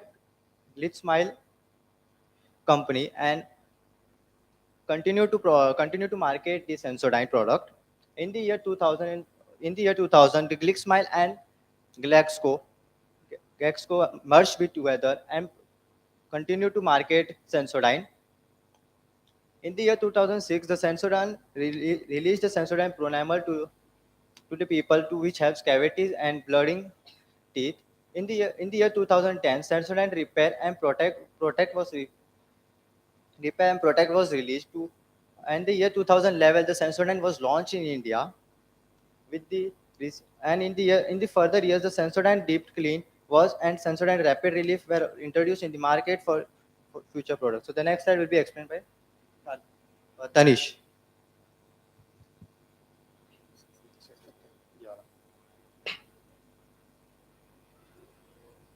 So, good morning, everyone. I'm going to talk about the impediments faced by Sensodyne while coming in India. So, first point is competition. So, Sensodyne has come in a highly competitive market, and it has faced a lot of competitions. While other toothpaste brand is also there, such as Pepsodent and Colgate, such as very big brands. So.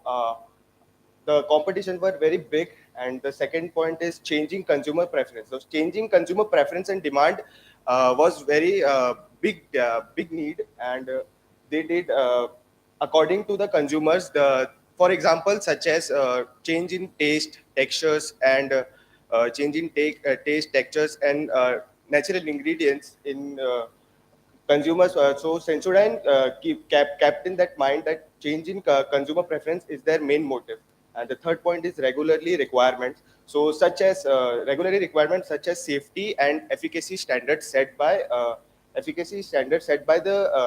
dental and health authorities. They need to follow every rules and regulations given by the authorities. And fourth point is price sensitivity. So price sensitivity is nothing but our Indian mentality is we want product in less price and good quality. So Sensodyne was very good in balancing the both way. Like price sensitive, price was also good, and the quality which they provide was also good. And fifth point is oral health misconceptions. It talks about this point talks about the what they say that there was lack of awareness. So while coming in India, Sensodyne set up various camps and educated their consumers about the sensitivity, that what is sensitivity. So while doing this setups, they did two things. First, they gave created awareness about that sensitivity, and they established their brand. And the last but not the least is brand recognition. Brand recognition is nothing but Sensodyne communicates that brand value. So it shows that how different it's from other brand. So the next slide will be explained by Karthik Unde. As we know, Sensodyne is a popular dental care brand that provide relief from tooth sensitivity and other oral care problems. I want to share some principle and philosophy of Sensodyne. Sensodyne is focus on understanding the needs of patients and providing them the best possible dental care solutions. They believe in using latest scientific research to develop innovative product that can help patient to come with best possible solutions. They are committed to educating the consumer about the cause and effects of sensitivity of tooth, and also importance of maintaining the good oral care. They works closely with the dental professionals, and to, they work closely with the dental professionals that is clinically proven, and provide relief from tooth sensitivity. The so the overall uh, they are also maintaining they are also maintaining yeah, high ethical they are also maintaining high ethical and also sorry high and responsible business practices. So overall the principle and philosophy of the Sensodyne are centered to provide innovative oral care products, and best possible solutions, and better quality of life to the patients through science based innovations. educations and the ethical practices.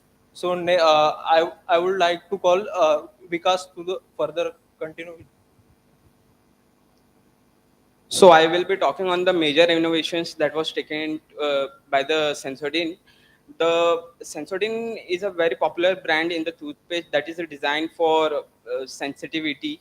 The This brand has introduced several innovations like introducing Novamin technology, which helps to rebuild and protects the enamel of the teeth.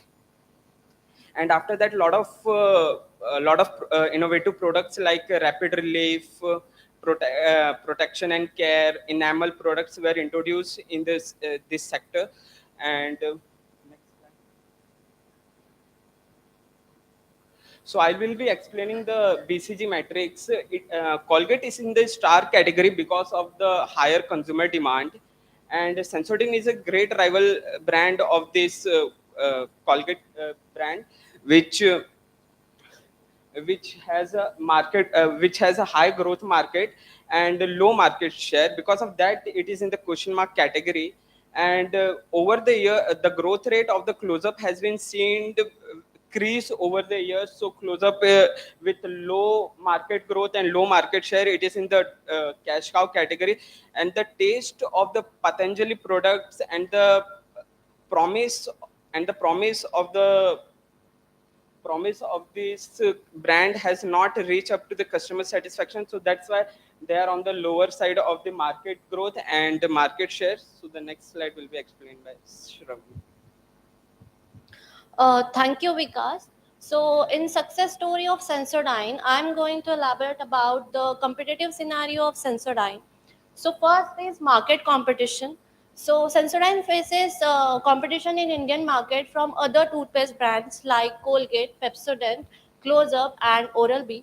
Second is sensitivity segment. Sensodyne dominates the sensitivity segment of toothpaste in Indian market, but from other brands also like Colgate sensitivity and Pepsodent sensitivity also offers the toothpaste for sensitive teeth.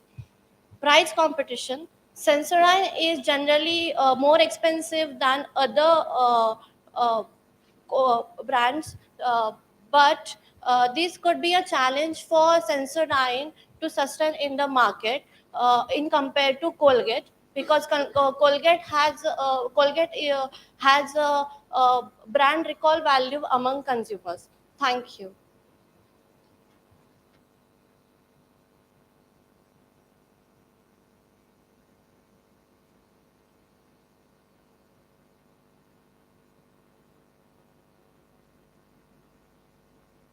So let us discuss about the key strategies of Sensodyne.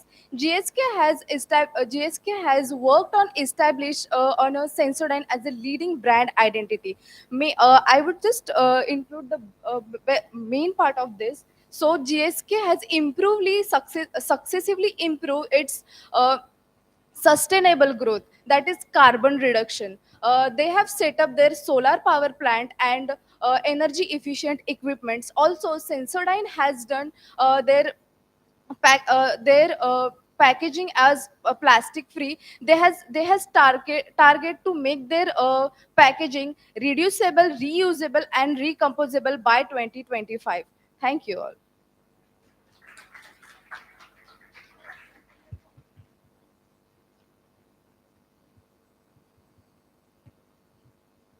On behalf of the team, we are giving these leaflets and this Hello. toothpaste. So I think great presentation done. What I liked about the presentation was the rigor, vim, vigor, and the energy. And that too at 11 o'clock in the morning. You have so much of energy. I think there was neat work done. I love the BCG matrix. And one last reason for loving this presentation immensely is that there was a Vikas, my namesake in your team. And also, I have worked with GSK for some period of time. Thank you.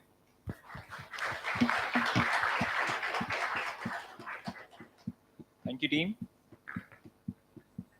Last but not the least, we would like to invite Team Dabur Real. The team members include Disha Dhanawat, Rohan Melose, Gayatri Suryavanshi, Vaibhav Rodke, Keyur Saraiya, and Hinal Shah.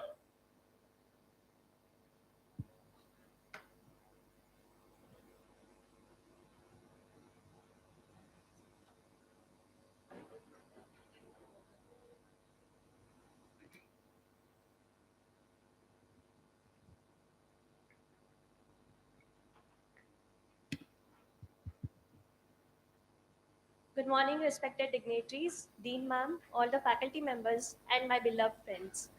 Uh, I welcome you all to today's fresh morning.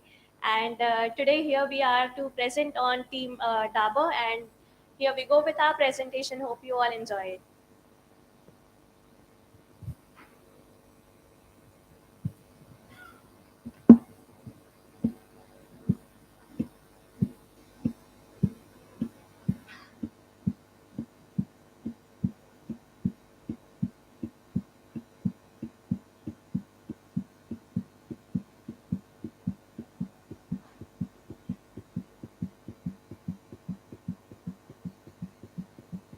Well, Dabur, as we all know, is a well-known brand.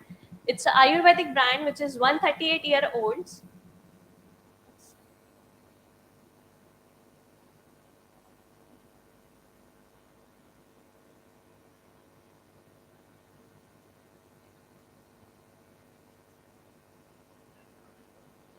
Dabur is an Indian consumer goods company, as we all can see from the slide. It is 138-year-old Ayurvedic brand, and Dabur has total 9 power brands in its portfolio, and those are, as we all know, it is Dabur Gulab Jal, Dabur Hajmola, Dabur Real Fruit Juice, which we are going to display, and there are many more products in its line, and those includes like the packaging and all is very proper in their case.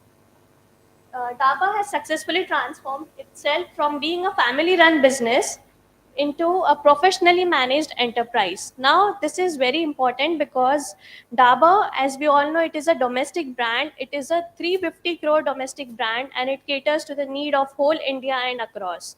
So, it is sharing its arms and boundaries with the other nations as well. And here I call my next member for the presentation of further slide.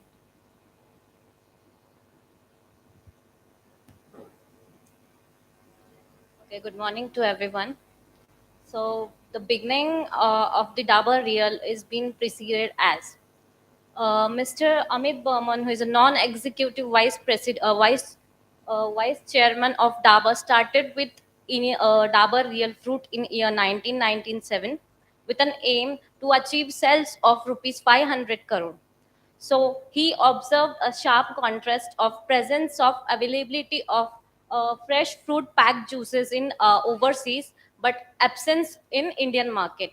So taking into consideration of packaging and designing makeover, minimalistic designs and refreshing colors were being used for the packaging. So next, impediments faced by the Dabur Real are as follows. For maintaining the company's image, they for maintaining the company's image, they took into consideration of the sorry. So freshness of the food, seasonal present fruits like mangoes and oranges were being used for maintaining the freshness of the fruit. Taking into consideration of Indians, which is sweet, sugar sweet consideration, and so mostly oranges were being taken as to make the Dabur Real. And for maintaining supply chain management, transportation, warehousing were properly implemented. And last, packaging design and transportation were taken consideration for aesthetic problems. So next will be considered with Rohan. Thank you, Gayatri. So now I would like to explain the principles of the Dabur. So the first one is the ownership. So ownership is basically referring to taking the actions and responsibility. So Dabur takes the proper actions and responsibility for the quality of the products they provide, and they take the correct actions for the mistakes and the further issues that may arise. So next one is the passion for winning. Dabur looks forward to the success and growth of the company, so it sets an ambitious target for itself as well as their employees in order to grow into the business. Next is people development. Dabur focuses on the growth and the development of the company as well as the employees, so it provides different opportunities for training and different opportunities for employees to excel into their career. Next is consumers focus. Dabur focuses on the consumers' needs and expectations from their products and services. So it conducts a research and creates a gets a feedback from the customers on what all needs to be there into the improvement of the product and the services, and further look after the issues that they are facing. Next is the teamwork. Dabur creates an environment of the collaboration and cooperation among the employees, which helps them work towards a common goal, so that they can achieve the target they have set for the employees as well as the company. And next is the innovation. Dabur focuses on the creativity and innovation parts. So they look into the designing of the product and all in a very innovative way and creative way, which sets them apart from the competition. And last but not the least is the integrity. Dabur is committed to the integrity in conducting their business with honesty and ethical behavior. So they have a high transparency and they are accountable for their actions, and they uphold all the they uphold all the they uphold all the ethical behavior required to conduct the business. So now I would like to call Hinel to explain the further slides. Major innovation, cold press technology. The cold press technology involves extracting juice from the fruit without using a heat, and it includes a natural taste, flavor, and nutritious to the juice. It helps to make a juice more healthier with the longer shelf life. Introduction of new flavors. The real fruit juice cater into a different range with the 16 flavors in the with the help of different preferences and tastes. Additional to this, traditional flavors such as apple, grape, orange, new flavors such as pomegranate, cranberry, and tropical fruit has been introduced. Packaging and designing innovation. So, in the first introduce of the packaging, was it resembles to the medical or some associate to the hospital. To overcome this, they totally changed the packaging and designing innovation with the help of cap, and six layer of tetra packaging juice has been introduced. Use of natural sweeteners. So the real fruit juice, to overcome the added sugar in the juice, they use stevia and honey as natural sweeteners has been used alternative to make the real fruit juice more healthier and beverage in the beverage option. Next slide. Advantages of real fruit juice: hydration. So more the juice provides the water in the larger quantity in the body. This water helps to process the carbohydrates, which is come from the juice sugar, and it comes with the vitamin and mineral digestion. So the orange is the powerful house of benefits of the digestion for the stomach and digestive system. It is not just the normalize the digestion, but it also helps to it also helps to reduces the gastric juice and acid, and it avoid from the ulcer. Nutritional value. So the all the nutritional value has been present in the real juice, such as vitamin, minerals, antioxidant, antibacterial presence, flavonoids, etc. Convenience. The real fruit juice is available easily in the market, retail market and mart as well, and it is affordable in price, and it is also available in two packs, in small packs as well as the family pack. The small packs is very easy to use for the kids and as well as for the adult. So further slides will be explained by Disha. Thank you, Enan. Now I'm going to explain the competitive scenario, and for this I would like to say what is market share. So first of all, market share is like, I would like to quote with an example. Supposing if a consumer goes for purchasing 100 fruit juices packs, and out of which if a consumer buys 60 packs from real, so it's like 61 which it is buying from real segment and 40 are the other ones. So 60 will be called as market share, which I can show here. It is like Dabur is having 60% market share, followed by Tropicana, which is 25%, and then we have Minute Maid, Paper Boat, and others. So as we all can see that there is a huge difference between the market share, like 60% and 25%. There is a huge gap, which clearly shows that Dabur is the leading company in this segment.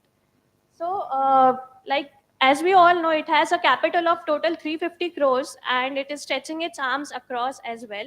Now, I would like to further call my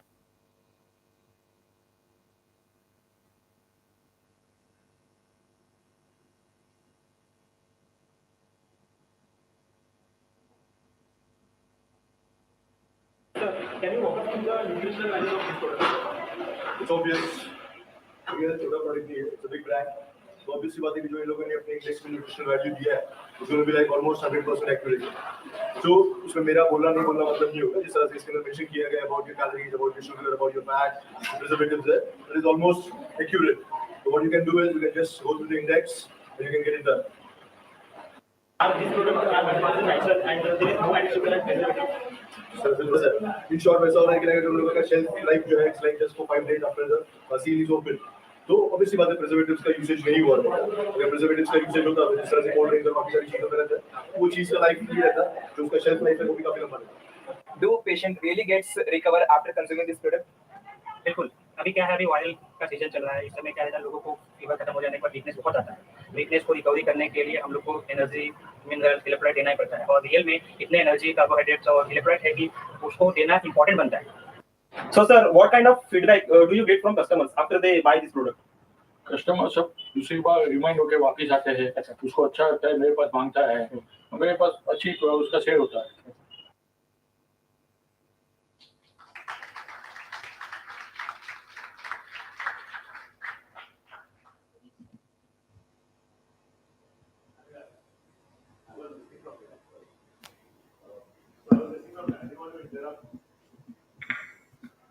Okay. Okay. I don't want to interrupt you guys. So I for the presentation. I think the videos have started the presentation. Okay. I think you were setting the context right with the videos. Should have been in the start, and then you would have got into your discussion, which would have been better. Yeah. And please pay attention if time's up. Thank you.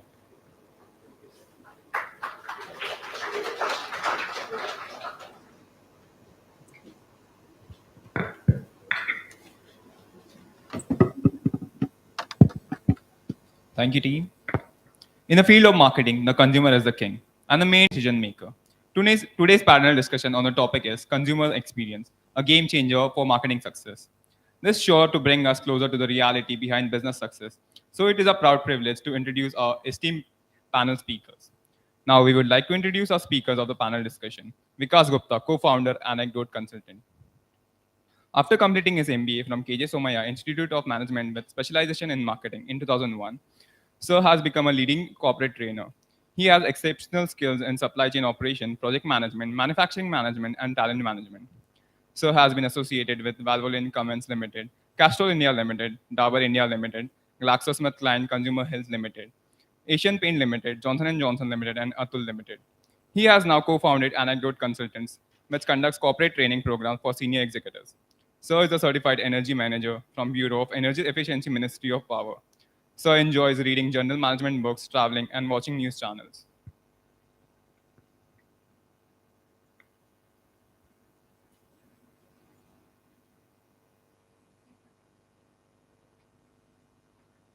May we please invite Sir?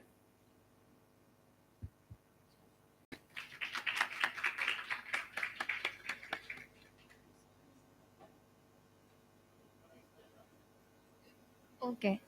Yeah. Now we would like to introduce our next speaker for the panel discussion, Mr. Sameer Vitlani, sir, Vice President, The Max, A Tribes DDB Joint Venture. After completing his MBA from KJ Somaya Institute of Management with specialization in marketing in 2006, Mr. Sameer sir has become a leading experiential marketer. He has exceptional skills in planning, conceptualizing, integrated marketing campaigns, and customer relationship management. Sir has been associated with Radio Mirchi as Senior Account Manager, Aurora Coms as Director Key Accounts, DDB Mudra as Director Experiential Marketing, and Engage for More as Vice President. He is currently designated as VP at The Max, which is a joint venture between a tribes and DDB. Sir has been instrumental in creating award-winning campaigns for several brands in the experiential space. A few examples of these campaigns are: he and his team welcomed NBA sport in India with the projection on Gateway of India and the first ever floating basketball court in Asia. He is credited with the use of the brainwave technology for the first time in India for activation and engagement inside branches of HDFC Bank. So may we please request you to join us.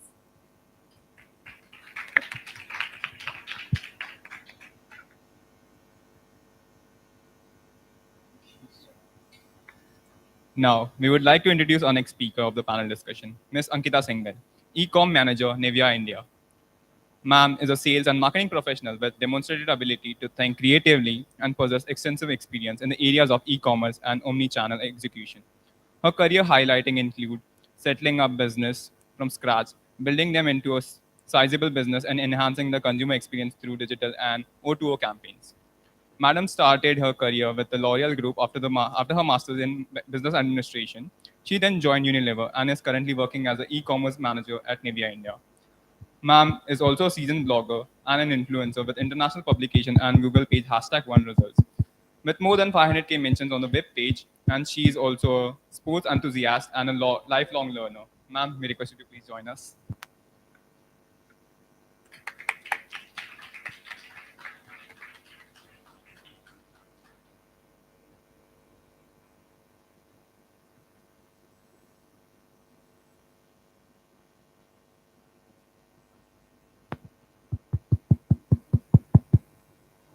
I'd like to invite Dr. Krati Sharma ma'am and request her to extend a floral welcome to our guests.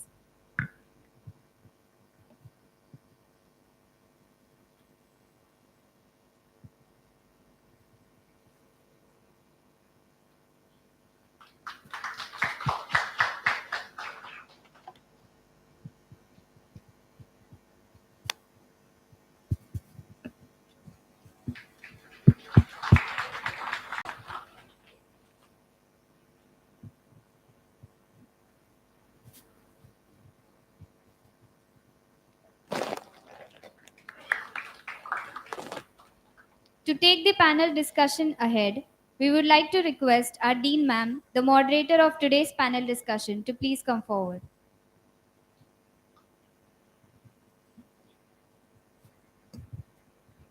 It seems as if the audience is sleeping now. Are you asleep? Wide awake? Can we hear it for the panel members, please?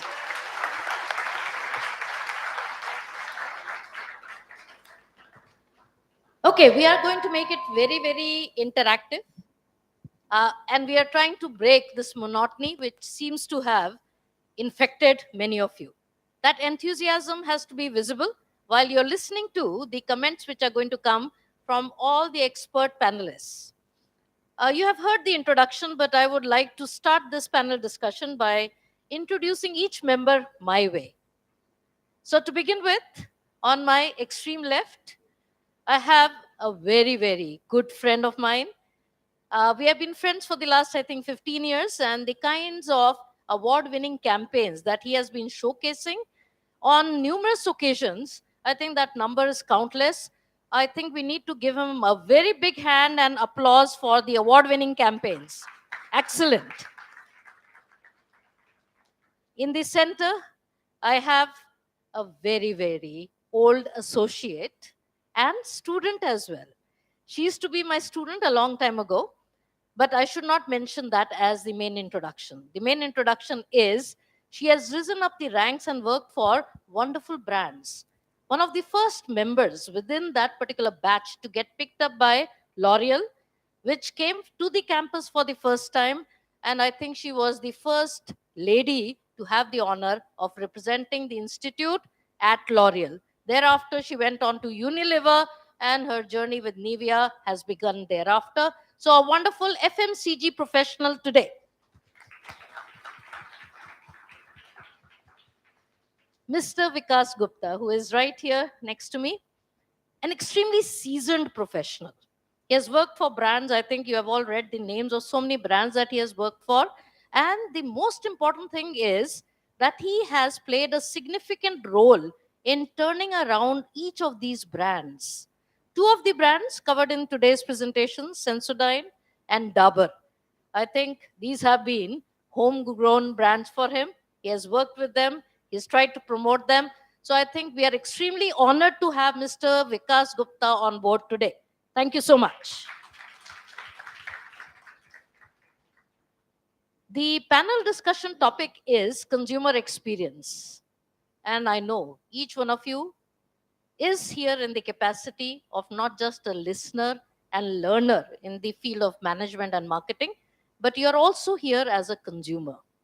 So when we talk about the experiences which will be shared by each of the panel members, you'll be able to relate to each of them because you can see yourself in the statements being made by them. We all know, and we have been hearing this since morning, that new age organizations are driven by AI, ML, blockchain, analytics, big data, and what have you. With the result that Industry 5.0 is the buzzword all across. Now, when we think about that, we think about data, people, and platforms. These are the three terms which surround our imagination. Building on the same, we find that even the consumer of today's generation is impacted by all these developments which are happening at the organization's level. So, the first question for the panelists is, in this changing scenario, how do you think you would like to describe the meaning of the term consumer experience? So, what does this term mean to you personally as well as professionally? So, I am going to ask Vikas sir to begin. Thank you so much. Yeah, you're audible. Yeah, thank you so much. And once again, good morning to all of you. And let me tell you, I was never praised the way Madam has praised me in my life. I wished my wife would be sitting here, who in last 25 years of marriage has only rated me 7 out of 10, in spite of me doing best for the family. So, but unfortunately, she is not there. So think, when was the last time you were totally blown off by the consumer experience you had? After thinking, please feel what was the experience at that point in time, the emotions, the feelings you experienced when you had a wonderful consumer experience. Now, imagine last time you had a worst consumer experience. So basically, a consumer experience is something which can make or mar the company. Now, what is consumer experience? Consumer experience is the sum total of the interactions a consumer has with the brand or the company or the product. The two most important points, according to me, there are various, but two important points, according to me, in this journey is people and the product. So if the product is fantastic, you would love it. And if the sales rep gives you the due respect, extends the due courtesy, answers all the queries you raise, then you are sold. So consumer experience is something which is absolutely, absolutely important at a professional level. Now, what it can lead to? It can lead to increase in customer retention.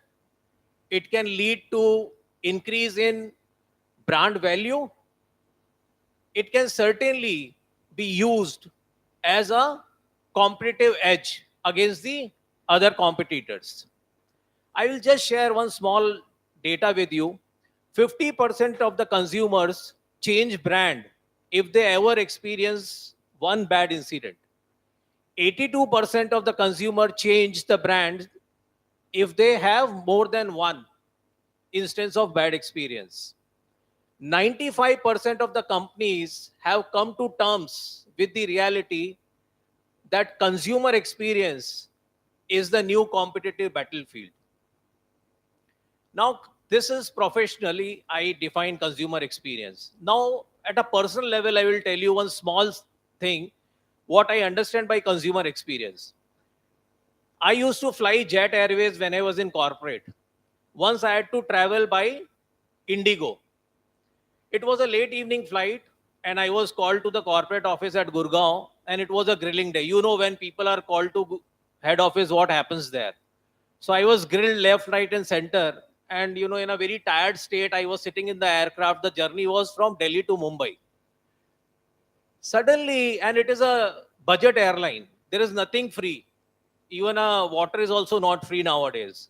So those days also it was not free. Suddenly, a young air hostess walks up to me and tells me, "Excuse me, sir, you look extremely tired. I think it was a hard day for you. Can I offer you something to eat?" And I was like, my wife also don't take so much of care of me. 33,000 feet above, there is a young lady who is talking to me in this manner.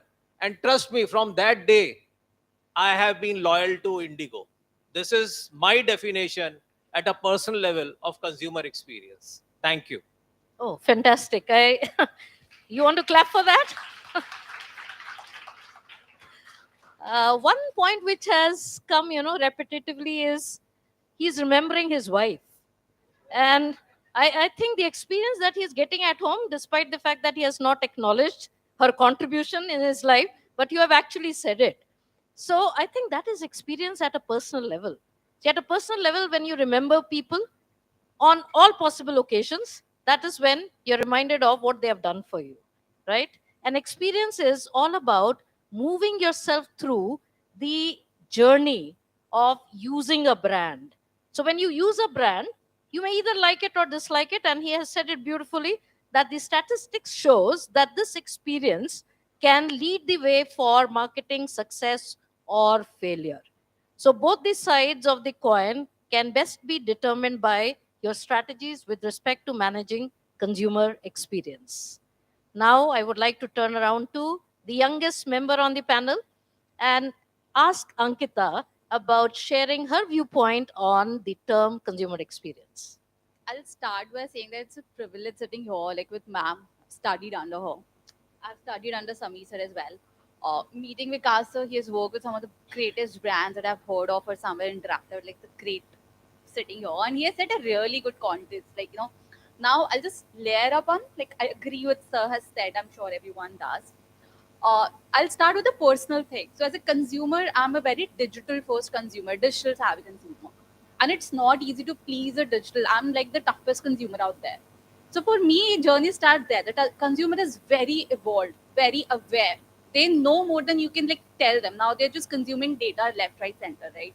So it's very important to stay ahead of the curve, understand consumer needs, and then give them the solution in their journey, because their journey, like their interaction with your brand, is continuous. The longer you keep the interaction, the higher chances they come back and buy your brand. I'll give you example of Vaseline. So Vaseline is what is a moisturizer for face, body, and etc. things, right? Then you'll see all these hacks of Instagram where Vaseline is used as a makeup hack product as well. So when Vaseline as a brand started interacting with the digital savvy consumers in the same form, they started using it. Now Vaseline has become a complete solution. So that's how a brand enhances the consumer solution, like experience, by giving them solutions beyond their needs. And that's where I then take on the hat of a professional, wherein I am that person who is interacting, I'm the brand who is interacting with my consumer in day-to-day basis, so that I'm on top of the mind. Another example is Lakme. Lipsticks are there, so I'll talk about this field because I'm associated with beauty and personal care. They have this lipstick. Lipsticks are used just for lips, right? Then the trend start coming that it can be used on cheeks, it can be used on the eyeshadows, and the brand came up with a product of lipstick, lip, and cheek. It's a complete solution. Now the consumer is using day-to-day in day-to-day life on Instagram. They're interacting with the brand. They'll come back and buy that again. So I've now put on that hat of a brand, interacting with the consumer, being ahead of their needs, and being there. And yes, that's my definition of.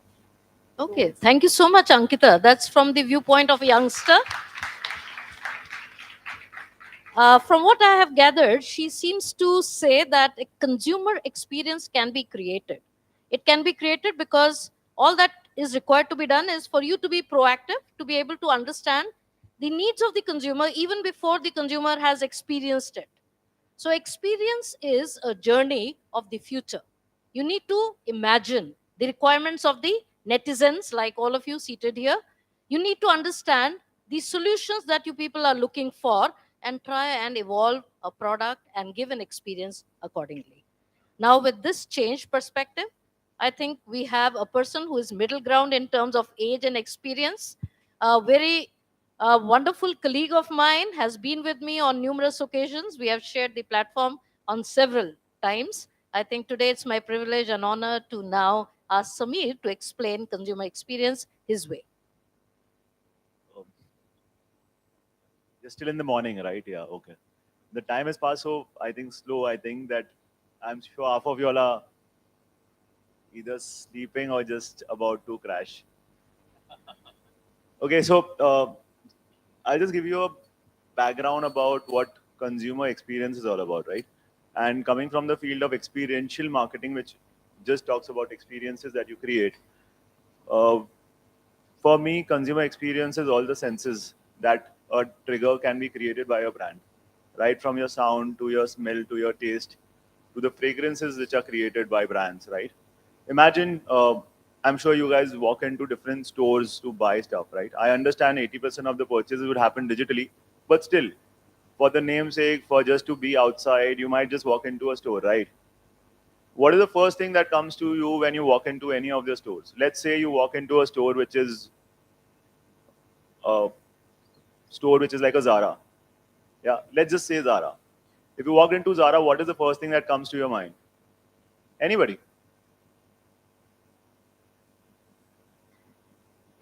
What comes to your mind? Yeah? Luxury. Before walking into it or after walking into it? Before walking into it. Expensive. Yeah, sure. What comes to your mind when you walk into it? All these things are before walking into it. Vibrant colors. Nice. Do you guys feel a little warmth when you walk in there? Is that only me or you guys also feel that? Right? That is an experience created. Now let's talk about a store which is like a multi-brand outlet. Say, let's talk about a place like Shoppers Stop or sorts, right? You walk into that, do you feel that it's a little chilly, right? You have fragrances which can savor into. What are these things? These are things which are created by brands as experiences. You will not be surprised that there are brands which work in different categories, creating those nuances of experiences. Like an aisle of a coffee, say a tea or a coffee, you will always pass by and you will smell that, right? And suddenly attracted to it, and you would probably end up buying it. I'm not saying that it's not a need, but then that's a fragrance which has also created an experience for you, which diverts you to a particular aisle and buy that particular brand or a product, right? Now, all these things which cater to or touch different senses of consumers is nothing less than an experience. Now, let's look at a classic case. You would all made payments through Paytm, right? And that message suddenly comes at the retail store, your money has been credited to your account, right? You know what's interesting there? The Google Pay started off with that sound first, which was a payment sound. Now suddenly that's been taken over by Paytm when you go at a retail counter. Now what's that? That's an experience. You don't really even look at your phone when you make that payment. You hear that music which comes from that Paytm machine which is there at the retail counter, right? That's an experience created again. All these nuances which brand works on to, and trust me, those speakers were long lost. They've been put to use by Paytm in some interesting manner now. You think those speakers were of any use before? Not really, right? Those were cheap speakers, probably hidden somewhere. Now they have been put to use by brand like Paytm because that's an experience that brand wants to leave behind the consumer. That you have an audio which is there playing. You don't need to even see whether the money is there, not there. It's there because there's a music which comes in from there, a speaker, a voice-enabled system which is there. I think taking from what Ankita was also talking about, right? You have consumers which have moved into a very, very digital space, and I'm sure she's one of the toughest consumer to crack into. She was one of the toughest student also. I know that. So it is interesting that how you create nuances on digital also at different levels, and how those consumer experiences can be bundled back as a brand. Personally, if I have to give you an experience, for me, experience start from the moment I walked into the college until now. Like I've got the best experience because I know that there is somebody watching out for me. I just went out to get to the washroom and I had somebody shadowing me, right? I'm not saying I'm a consumer, but I'm actually a consumer to you guys as well. And that's an experience that probably ma'am has set out here as a precedent for people to follow and look into. Right? Yeah, that's my point of view on consumer experiences here. Brilliant. I think the set of triggers that a brand is able to offer in terms of reaching out to your senses. That's the way in which he has described experience beautifully. And I think each one of us would have an experience to narrate with one or the other brand. But we are not going to question you about your experiences. We just want you to stay with your memories for a while. Because we often use this term memorable experience. The reason is there have been a set of various triggers which have been offered by that brand on numerous occasions, and in the end, you end up making a statement that it was truly a memorable experience. I think if we are all pretty clear about the manner in which we have to take forward this discussion, I think your hopes and expectations would be to learn from these experts about the live examples of what they have been able to achieve in terms of creating such memorable experiences. So I would like to now open up the agenda for the next question, which is related to narrating any example of any experience that you were able to create by challenging the existing conventions. So I think this time let's start with Ankita. Um, so again, a digital first example I'll take. So before that, I'll tell you. So it's again about the brand Lakme while I was in Unilever. So that was right before COVID hit. So this kind of thing that I'm explaining helped us a lot during COVID period. So as a brand, like when the consumer is buying online, for us the online platforms are Nykaa, Purple, Myntra. There are online consumers are sitting there. It's the highest growing segment as well. So how do you ensure that the product, that the person is coming online and buying? Like they have not seen the product. When you go offline store, there's a person, beauty advisor, standing there. She's guiding you. Okay, this is their skin type. This is your color type. This is your foundation that you should be using. How do you replicate the same experience online? So that's where the tech came in, digital, everything like took over, and virtual try-ons came into the picture. Like you put your face there, you try the lipstick, and you're quicker. Like you can make the purchase right then and there. It just gives a very nice, experience to the consumer. This we landed right before COVID happened. It was Feb 2020. I still remember during Lakme Fashion Week. March COVID happened. Then all the websites kind of crashed. Like Nykaa was not allowed to deliver. Only essentials were there. And brand still needs to be on top of it. While the buying is not happening, you still need to be on top of the mind. So we started activating this whole tool through Lakme website. We started pushing all of our digital activations, driving traffic to the D2C website of Lakme and giving them experience of the product. As soon as COVID kind of settled down, people were allowed to buy the lipsticks. Lipstick effect is also there, which happened. The lipstick sales started picking up only because of this try-on. So this is one thing that we had implemented. Another which is very common is again the reflection of COVID is WhatsApp bots, like the buying of the product through it. So Nivea, we are doing it like all the brands are doing it. I'll take the example of Nivea. So we have range of products available and all the products have a lot of ingredients. And now, as I said, consumers are very like aware. They're not looking for a product like I don't want a face wash. They want I want this ingredient. My skin type is dry. I want an ingredient with this particular thing.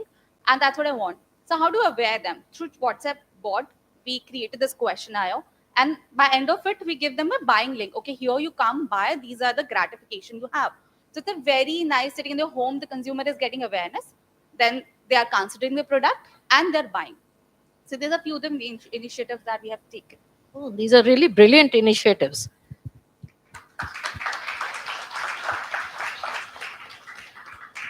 At this point, I think I am reminded of, the Ganesh campaign that you had run.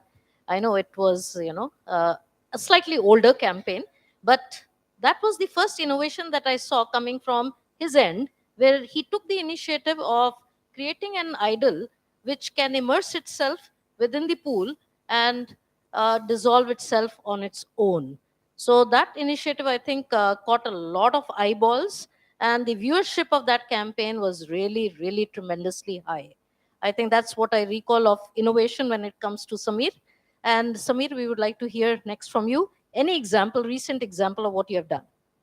So, So when we do experientials, okay, we end up doing a lot of consumer journey or events and promotions, right? I think taking from what Ankita was also talking about, post-COVID, a lot of things have changed for people, right? They don't want to really, like earlier, you used to have a very physical-based registration process for an event. Now it's all become virtual, right? You just have to put your face on a particular machine and you are scanned into and you can enter the event. You don't need to really give out your details because somewhere in the MIS your data is stored. It's picked up, it's evaluated, it's probably got into a situation where your face is also being saved in. So as soon as you are there, scanned in, you immediately get in and get out of it. This is an experience right now that we are creating for a lot of brands at airports as well. Like a lot of high-end car brands where we need to generate some kind of trials for them. Now, how do you generate trials for a brand at an airport, which is a luxury car, say a Mercedes, right? You can't just make them take a drive in the airport, right? What are you going to do? Now, the exciting part is obviously that over a period of time, VR and AR have become a thing, right? Where people have actually started experiencing product spaces that. What we've also done is a 4D stimulus experience where you actually are sitting in a car and driving it. Your side visuals keep changing as if you're actually driving on a terrain. Now, that's an engagement or an experience that has been exciting because you are some way teleporting the consumer to a different zone altogether. And in that space, he is experiencing the product, seeing how the product is working for them. So right from a simple registration process to actually a high luxurious car and experiencing that car without driving it, though driving is obviously the best thing that you can give a consumer, but with the limitations that you have, creating a very digital savvy experience is what I think we have been kind of inculcating with consumer brands. Um, and I think what ma'am was talking about the Ganesha campaign, where we actually did a holographic Ganpati which was created, a Ganesha which was created. And the idol used to lose weight with every time a consumer or somebody who is obviously there to take the darshan exercising. So once you're exercising every day, you will see that the Ganpati or the Lord Ganesha is actually becoming fitter. By the end of 11th day, you actually turn Lord Ganesha into a six-pack Ganpati because of your exercise, because of what you did. And on the screen, you will actually see on the 11th day, the Lord Ganesha is this healthy looking God who is there. And you don't need to really look at even a physical, uh, you know what, we were talk about the submission or the Visarjan, right? We had actually done it in holographic form. So it is a property which has worked. It has actually got into nomination to even Cannes for that matter because it was interestingly consumer-driven experience that was created. Yeah, that's from my end. What wonderful examples. What really fascinated me about Mr. Vikas was the name of the organization that he has co-founded, Anecdotes. So when we think about anecdotes, we think about storytelling, and storytelling, to my mind, can be experiential. So I would like to hear from you if you have been able to create something innovative in this space. So I have not been able to create something at a personal level, but yes, I have been part of the journey. And in Asian Paints, where I have worked the most, almost for a decade, I will quote an example from Asian Paints. And this example will also give you all an insight that if you have the right ingredients for consumer experience, you can last for a longer time in the industry where there is cutthroat competition. So Asian Paints was formed in 1942, and by 1954, there were cheap dried distempers which were available in the market. Applying them was a pain. They were very sticky. They will stick to your clothes. And the other option was plastic distemper, but it was 5 times more expensive than this. Asian Paints thought this is the right opportunity to strike, and they came with a product which was in between these two ranges, and it was called as washable distemper. And they came with the tagline, "Don't lose temper, use tractor distemper." So this was the tagline which held the customer, and the consumer experience was brilliant because it was cheaper comparatively than the plastic distemper. At the same time, easy to DIY, do it yourself It was in that state. Second, they came after a couple of years. They came with another proposition: any surface that requires paints is Asian Paints. So they were touching the sentiments, they were touching the feelings of the potential consumer. At that point in time, there were only 12 to 40 colors which are available. So, and who was the decider of that color? By which color you should paint your house? It were the painters. They will tell you, this is the color, ye laga do, acha ho jayega. But the housewives, uh, they were very jittery, and they were very, sensitive about the color which is being put in the house. So Asian Paints by 1980s came with a tinting machine proposition wherein 40 shades now grew to 800 shades. Mera wala green, Mera wala cream. So consumer experience were brilliant. Housewives were happy. Husbands were a little depressed because they had to spend a lot of money. Nothing comes free in this world. Over a period of time, Asian Paints, what they did, they brought this category, which was earlier in 50s and 60s, was commoditized. They brought it into feeling your emotions, impacting your feeling in a positive way. And in 2000 onwards, they changed their brand. Earlier, the common man made by R.K. Lakshman, Gattu, used to be the model for Asian Paints. They did away with that and brought in premium ranges of product because this was inspirational India. After the advent of all liberalization and all IT companies, there was lot of discretionary money in the pockets of the customer, and they came with high profile products like Royal, Ultima, and they begin with the tagline, Har Ghar Kuch Kehta Hai. And we Indians, we are very close to our family, we are even closer to our house. And this is the way they were able to survive in the market. Secondly, they had their own team of painters who would understand and appreciate the way paint is put in place. Now you have a concept like feature wall in your house. Now, feature wall cannot be done by a local painter. You require somebody who has hardcore experience, and that is how Asian Paints was able to bring in one more element of the consumer experience. Gradually, Asian Paints moved into home decor, furnishings, designing of your kitchen, designing of your bathroom. So this is the way at every point they have added value to consumer experience. And the proof of the pudding is in eating. Asian Paints, which started in 1942, has survived and thrived for 81 years. And paint industry is of 60,000 crores. And this year, please trust my words, this year, 31st March, Asian Paints will be clocking in 29,000 crore of sales and 3,500 crores of net profit. And this industry is growing at a compounded rate of 16% because unfortunately, per capita consumption paid in India is only 4, which is lower than Indonesia. So there's a lot of room to be covered. But I have given you an example of Asian Paints, which has survived for more than 8 decades. Not only survived, grew by leaps and bounds. And this is what consumer experience can do to your product, to your company, to your brand. Thank you. A brilliant example of the legacy brand Asian Paints. I think he has, within a short period of time, walked us through the beautiful journey in terms of the transitions that the company made on account of creating a new kind of an experience for the consumer. The theme for the panel discussion, ladies and gentlemen, was consumer experience. And the second part is what was it? A game changer for marketing success.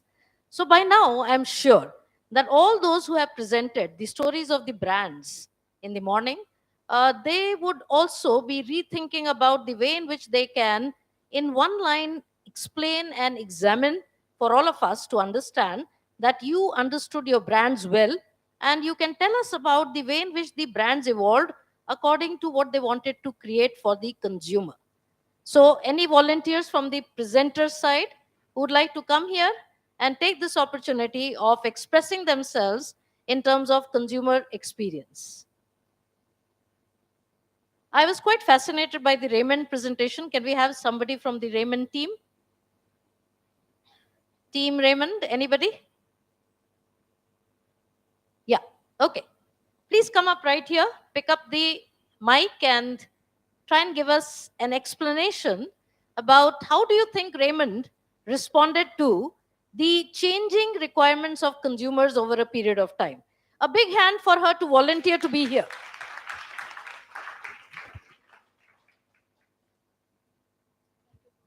Yeah, so this is Ritika from PG. Go ahead. So, hello everyone. So, as we showed into role play as well, that when liberalization came into like consideration, that time the CEO of Raymond took took this advantage of it, that we should take an advantage of this situation and give a new product and give a new brand into the market. And then parks came into the into the market.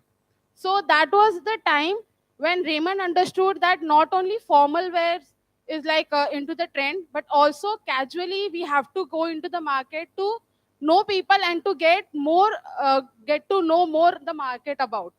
So I think that the CEO has a great vision. They had a great vision into the market, and I think they have dealt very good with it. So that's it from my side.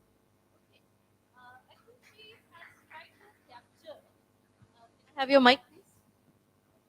Yeah. She has tried to capture the manner in which she's trying to say that Raymond's from a premium formal suiting and shirting brand, it converted itself into expanding the product category to include casual wear as well. So, according to you, it seems that consumer experience was the reason why they were able to bring about this transition. Okay, let's clap for her, please. Well said. Any other brand which would like to come here and express itself? Please come. Yeah, Kurkure. I think that is getting demanded by the panel members here. Anybody from Kurkure?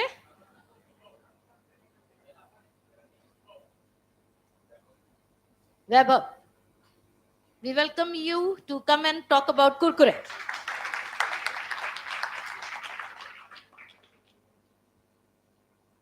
I think Kurkure is a brand which filled the market with such a variety which Indians love the most.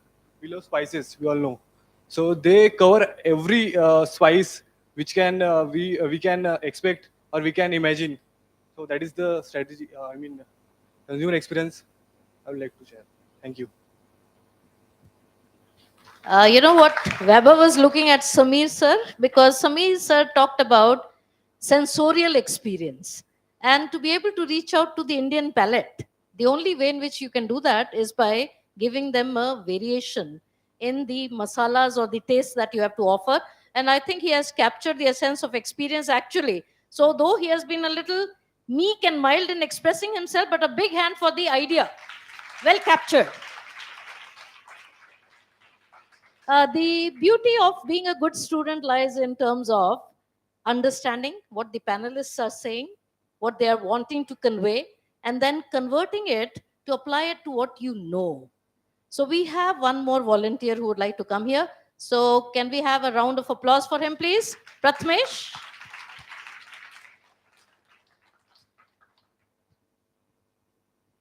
Thank you, ma'am, and thank you, speakers. As Sensodyne came in India in 2011, but first in 2006 when they introduced Sensodyne Pro Enamel in the UK, they at the time they were going to global. So when they come in India in 2006, they found that there was a huge gap in between sensitivity and less awareness in the peoples about the sensitivity. So they found out a huge opportunity in this market, and and after doing a lot of research, they found out that 17% of the Indian people in Sensodyne index less awareness about the versus 33% of the global people, and only 4% of the people in India are going to the daily visit of the people to the dentist, and other people are were unaware about all these problems and solutions of the Sensodyne. So Sensodyne created a launch in India, and uh, usually advertise about their brand and create a brand awareness about the Sensodyne. Okay, so I'll just explain this a little more. I think he just missed that one point, which was actually supposed to be the heart and soul of what he was wanting to say. There was a camp which was created, and within this camp, a chill test was performed so that people went through the actual experience of feeling this problem, experiencing the problem of sensitivity. So it's only when you have a problem that you reach out for a solution.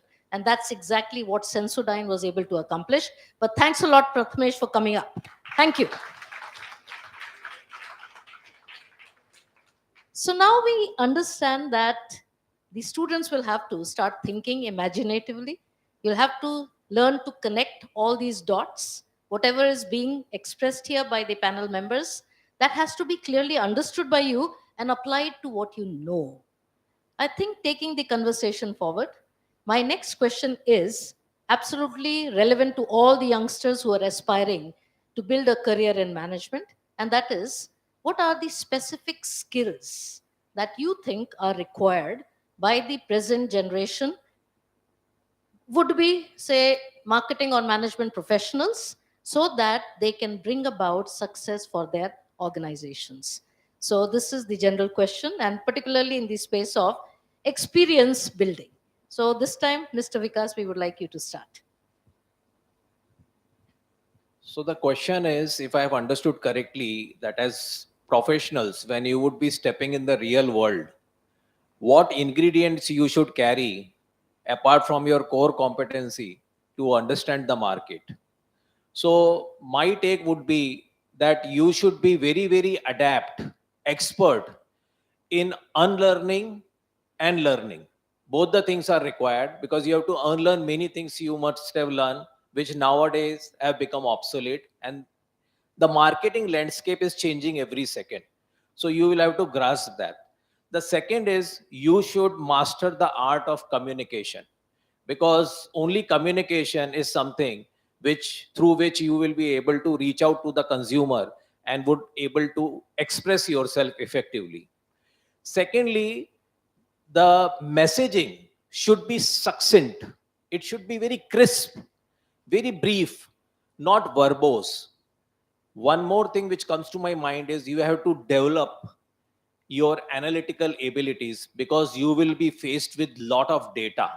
Nowadays we are living only with data, and the best thing about this data is if you are able to analyze it correctly, it will show you the way to the future and you will hit the nail on the head. So these are some of the few things which comes to my mind. And always one thing, remember, my generation always while working looked at the company's HR department, please impart training to us, please impart training to us.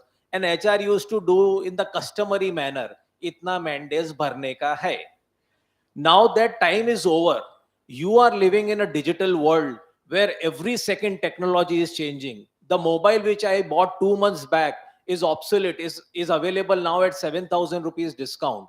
So remember, which I tell to my daughter also, keep on sharpening the saw. Keep on adding to your value if it means spending from your own pocket, because this is a war for survival in the marketplace. So these are few things which comes to my mind if you have to go out and excel in the cutthroat competitive world of marketing and consumer experience.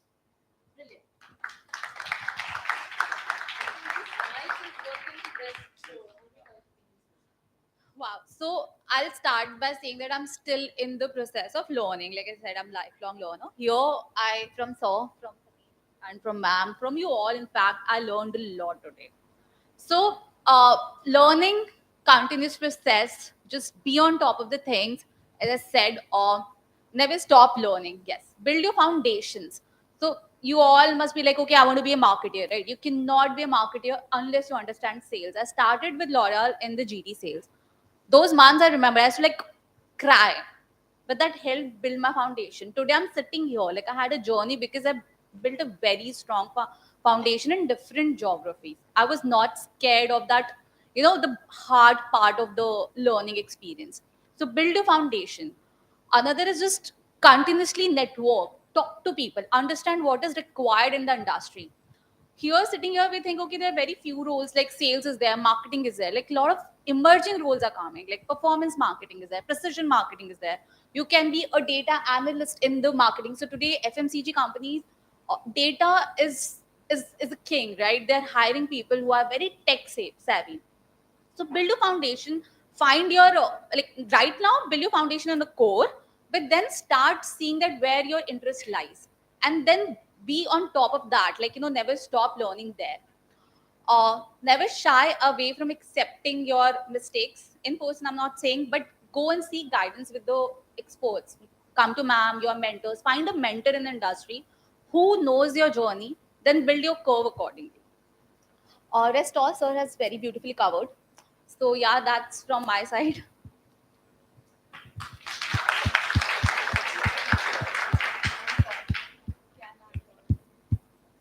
Okay, sorry. I was just asking my fellow panelists that is there anything I need to add to, because I think they've covered most of the stuff. Okay, so I'm just going to go very, very basic. How many of y'all read? Read. Wow. I still have 7, 8, maybe 10, 12 people. Beautiful. Like, is there a surcharge, tax, GST that you have to pay to read? No, right? Then why you guys are not reading?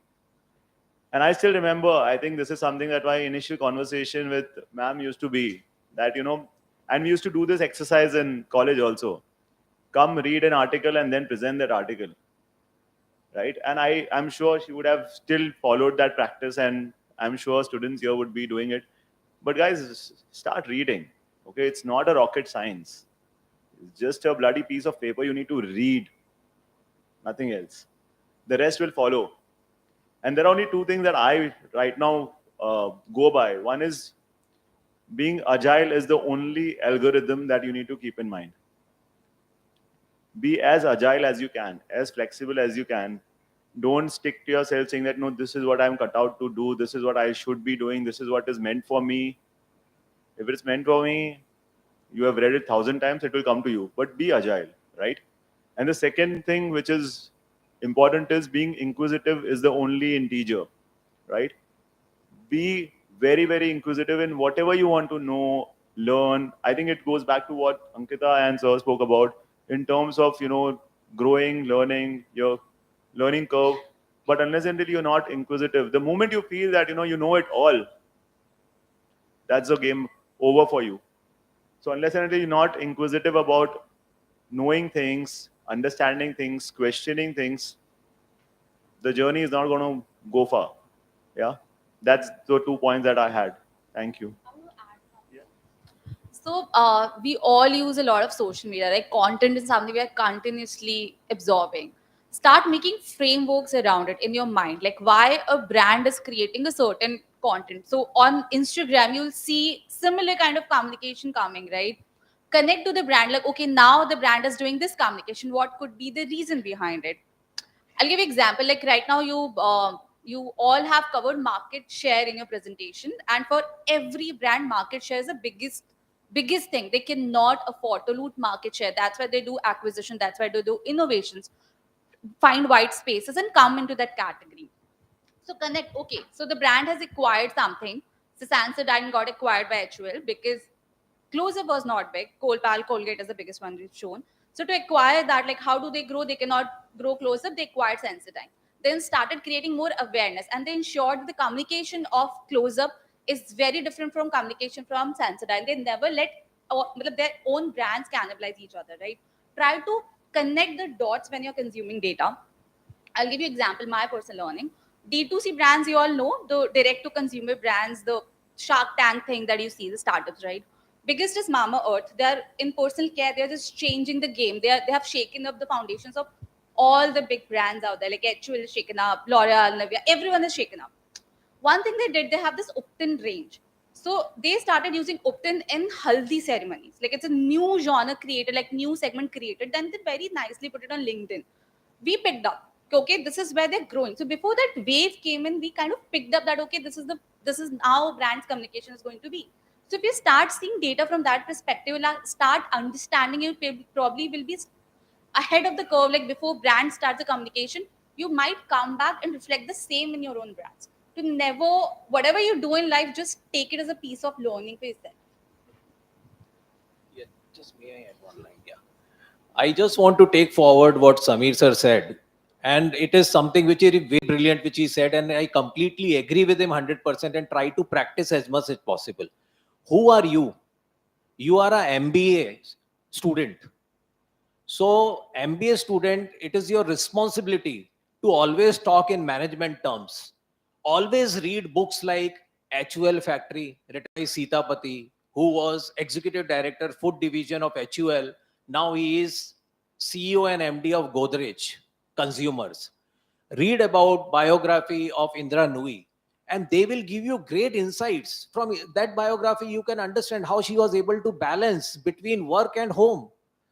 From Sitapati, you can understand the insight how HUL works, and majority of the companies, 70 to 80% of the companies in India have a CEO who has worked at some point in time in HUL. So as management students, you should read such kind of books, and in the end, if you learn nothing from these books, one thing I assure you which you will learn is great English. Great English, great communication. I remember I read one book. In that book, one line was written: Margaret Thatcher, whenever she spoke, she was able to grab attention, but not admiration. Such a brilliant line. I can use it anywhere. So, my point is, read as much as possible. Take a target that one book I will read in 3 months. And I tell you, many books I have read and forgotten, and but I, sometimes pick up and read it. It is a very great source for you to during interview also you can impress your interviewers, and personal interactions when you go out into the industry. These things would certainly help. And just imagine an interviewer asks you your hobby and you say reading, and he says which book you read last, and you tell them CEO Factory, Indra Nui biography. Imagine you are the interviewer. Will you pick it up? Will you pick that person or not? Or you will get impressed by that person or not? So my take is, read as much as possible. I tell my daughter also. Unfortunately, she do not listen to me. I hope you do. Well, thank you so much. These insights, I think, are a bucket full of tips provided by the panelists, starting from reading consistently and reading the relevant things so that you're able to articulate things your way. See, you can always read and get the vocabulary, but unless you apply it to your own self in terms of what are your strong points and try and convert it, customize the readings, customize it to what you can speak, it will not be worth it. So try and do that. And of course, analytics is what Ankita has been focusing so much upon. You need to know how to read the data and make some sense out of it. And once again, understand the trends so that you are ahead of your learning curve. Mr. Vikas started by talking about communication, coordination, team working, and so many other skills, which are the skills which have to be sharpened by each management student. So, by and large, I think this entire bucket of skills have to be positioned by you in accordance with your SWOT analysis. Undertake your own SWOT analysis and see which ones are doable. Where should the targets be fixed? How is it that I can bring about changes and improvements in myself so that I can lead myself towards success? There is this relevant word success within the panel discussion topic, and I think that is my last question for the panelists. If we have to ensure success, we often get uh, glamorized by some of the people who have already achieved it. So I would like to know who was your role model and how is it that you thought of coming up with a particular way of designing your destiny. So I think this time Samir goes first. Okay, so I would not want to quote a particular person from the industry or somebody who's been like probably Steve Jobs or sort. I think my superstar or somebody that I looked up to was my first boss, and that was very relevant because I think those initial 4 years when I was with Radio Mirchi and he actually made me do things which I thought may not be relevant, and guided me in a way that made me what I am today, which is people's person is what I try and be. I think that's what made me what I am today in terms of work, performances, success, professionalism, whatever you call it. And I think probably I was very lucky to have him in my life at the initial years, because that's important, right? People say that you don't leave the organization, you leave your boss, or you stick with him, right? So that's where I think it was. And trust me, doing uh, routine, mundane work of actually going and knocking a car and asking what is a radio station you're listening to at a traffic signal when radio was just in the initial stage is what we actually made me do. And I think today I'm very happy to feel that, yeah, I think if that ground thing was not what I did, I would not be where I am and talk to you guys here, sitting here, right? So yeah, I think that's where my success story started, and I think I still give him credit after 16 years of working in the industry that he is the one who shaped what I am today.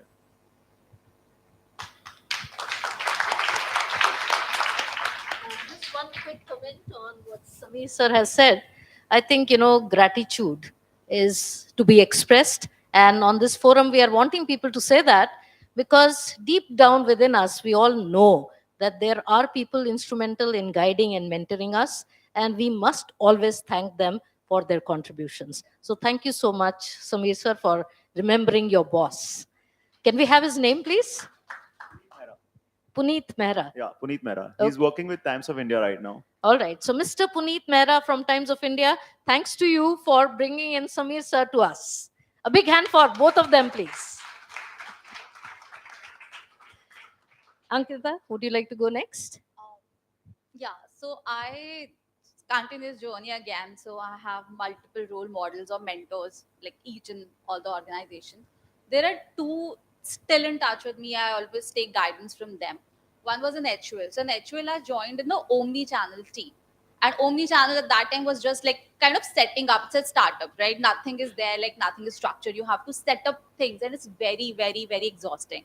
I used to get bogged down a lot. Like, numbers are not happening. I don't know how to set KPIs. I'm like, okay, I'll not talk about the jargons. The basic things is the industry was not there. We had to build the industry. And that's where he used to guide me that don't look at the picture. Like, what exactly are you, like, at the end of the day, kitna bada ho raha hai? The point is the smaller steps that you take each day.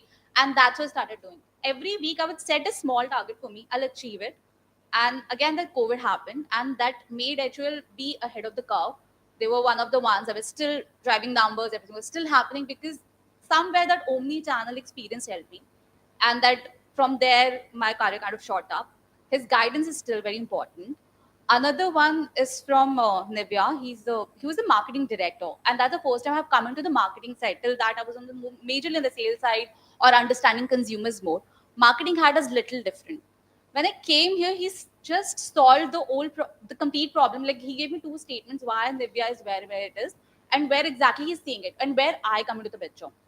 And I started working on where I come into the picture. That helped me build my career graph within the industry. So when you look for role models, I'll say that look for people who are very reachable, approachable, who understand you, and who can Approach somebody. I mean, that's what she has said very clearly. And the second thing which I really liked about what she has said is the fact that you have to, uncomplicate your situations. So don't make them more complex than what they are. Situations are always going to be complicated for us, but then if you find the mentor is able to break it down into some digestible parts and can help you work through your journey in a more effective way. So her tip for all of you is look for the right mentor. A big hand for her once again. Thank you so much, Ankita. Vikas sir. So the guiding light of my life in terms of professional career and otherwise has been my father. So my father was a very senior officer in Ministry of Textiles, Government of India. But what I have learned from is immense humility. You should be dedicated, sincere in your approach. He has been extremely polite to everybody. And I have learned all the basic, whatever little sense you see in me as a persona, I would dedicate it 100% to my father, because he have made me the person which I am. And trust me, I might come across as somebody who is very erudite, very sincere, but when I was your age, if I would have been the father of Vikas, I would have abandoned him. I was so naughty, mischievous, short temper. So my father has molded me over a period of time, gave me values, and led me by setting an example.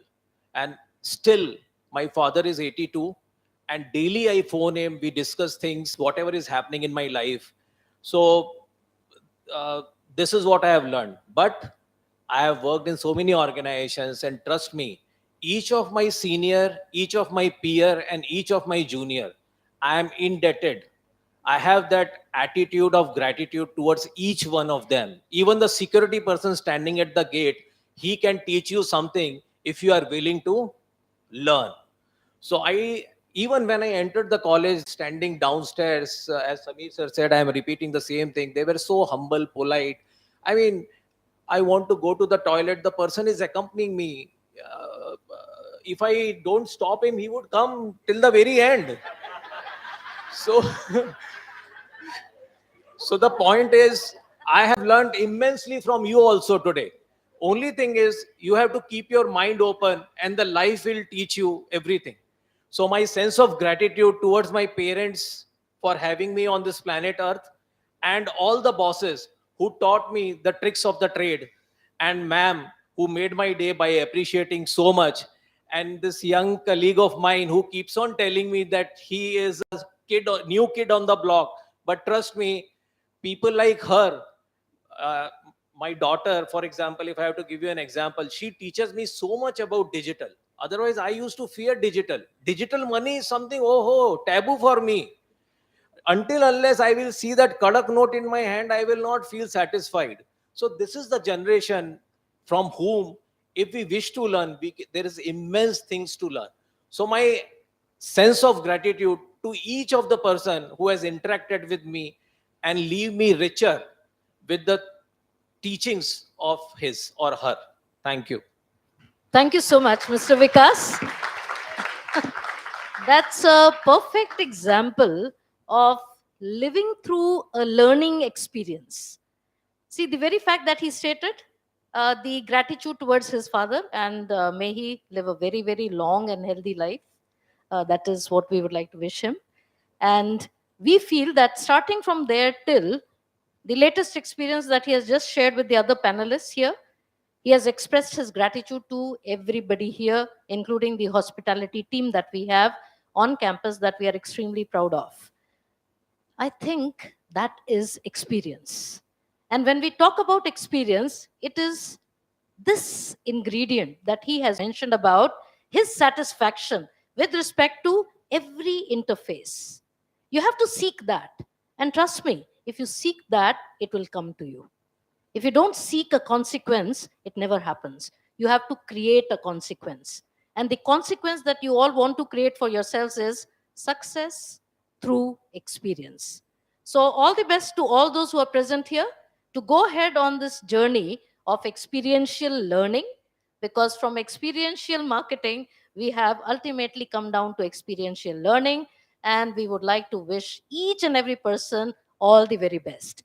My heartfelt gratitude to all the panelists who have been here with us since morning. They've spent their valuable time with us. A big round of applause for all of them, please.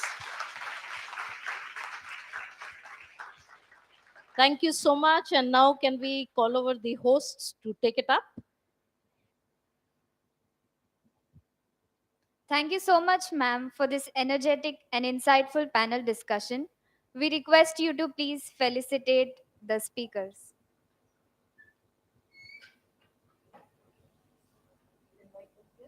Yes. Mr. Vikas Gupta, sir, please, can we have you here?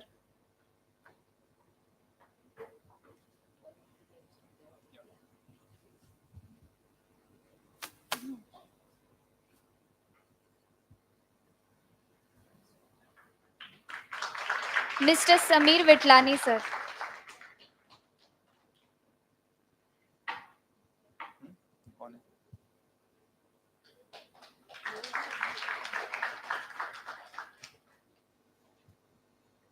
Miss Ankita Singhal, ma'am.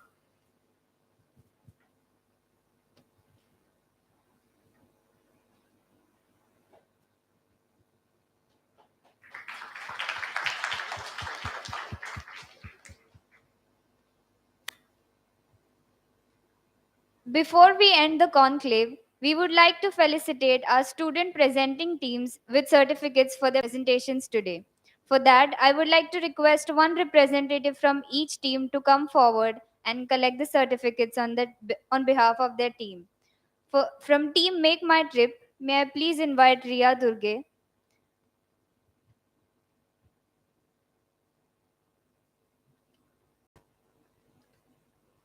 May I request our Dean ma'am to please felicitate.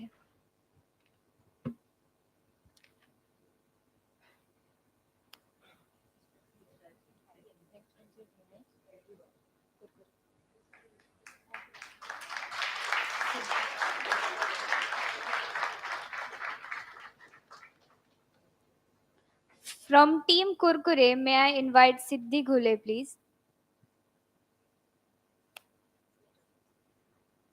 For the felicitation, may I please request Mr. Rajat Sahu sir to please be here.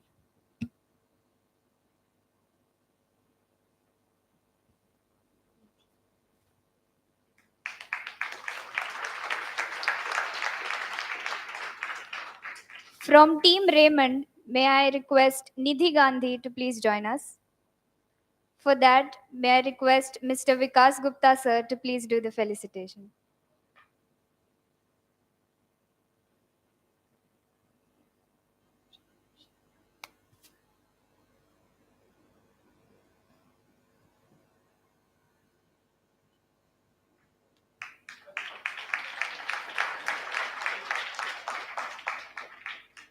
From Team Sensodyne, may I request Prathamesh Sharma to please join us.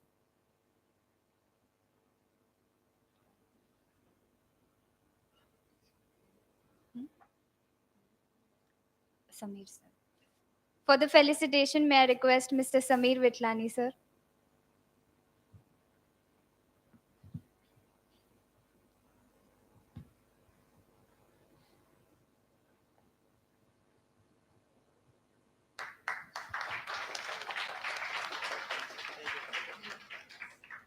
From Team Dabur Real, may I invite Disha Dhanawat.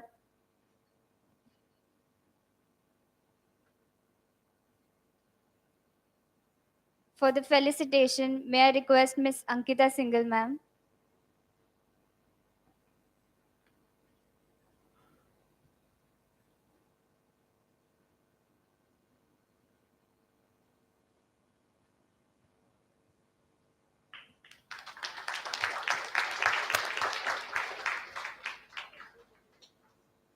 To mark the end of the conclave, we request Dr. Krati Sharma ma'am, HOD Marketing, to please propose a vote of thanks.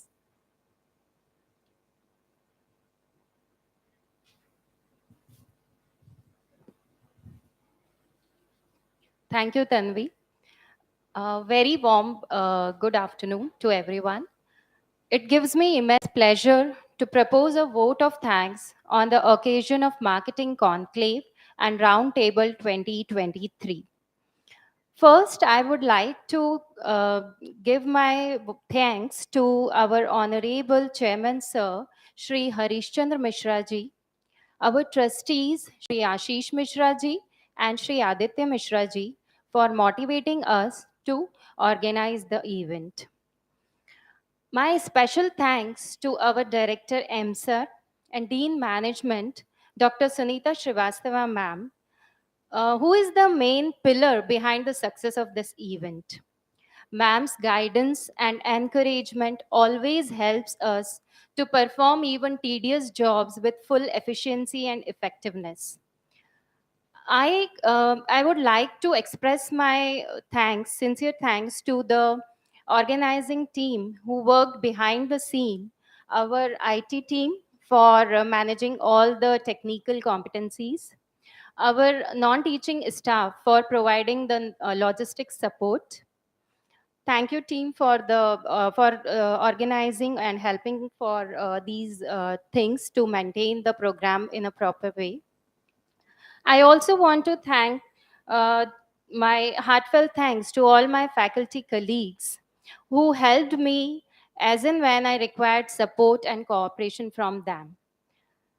I congratulate and appreciate all the student participants who presented the marketing stories of brands with full of enthusiasm and with great cooperation and support to the institute. My deep sense of thanks to wonderful anchors and would like to express my gratitude to all the students for attending the event with great enthusiasm, which made today's event a great success. Thank you, everyone.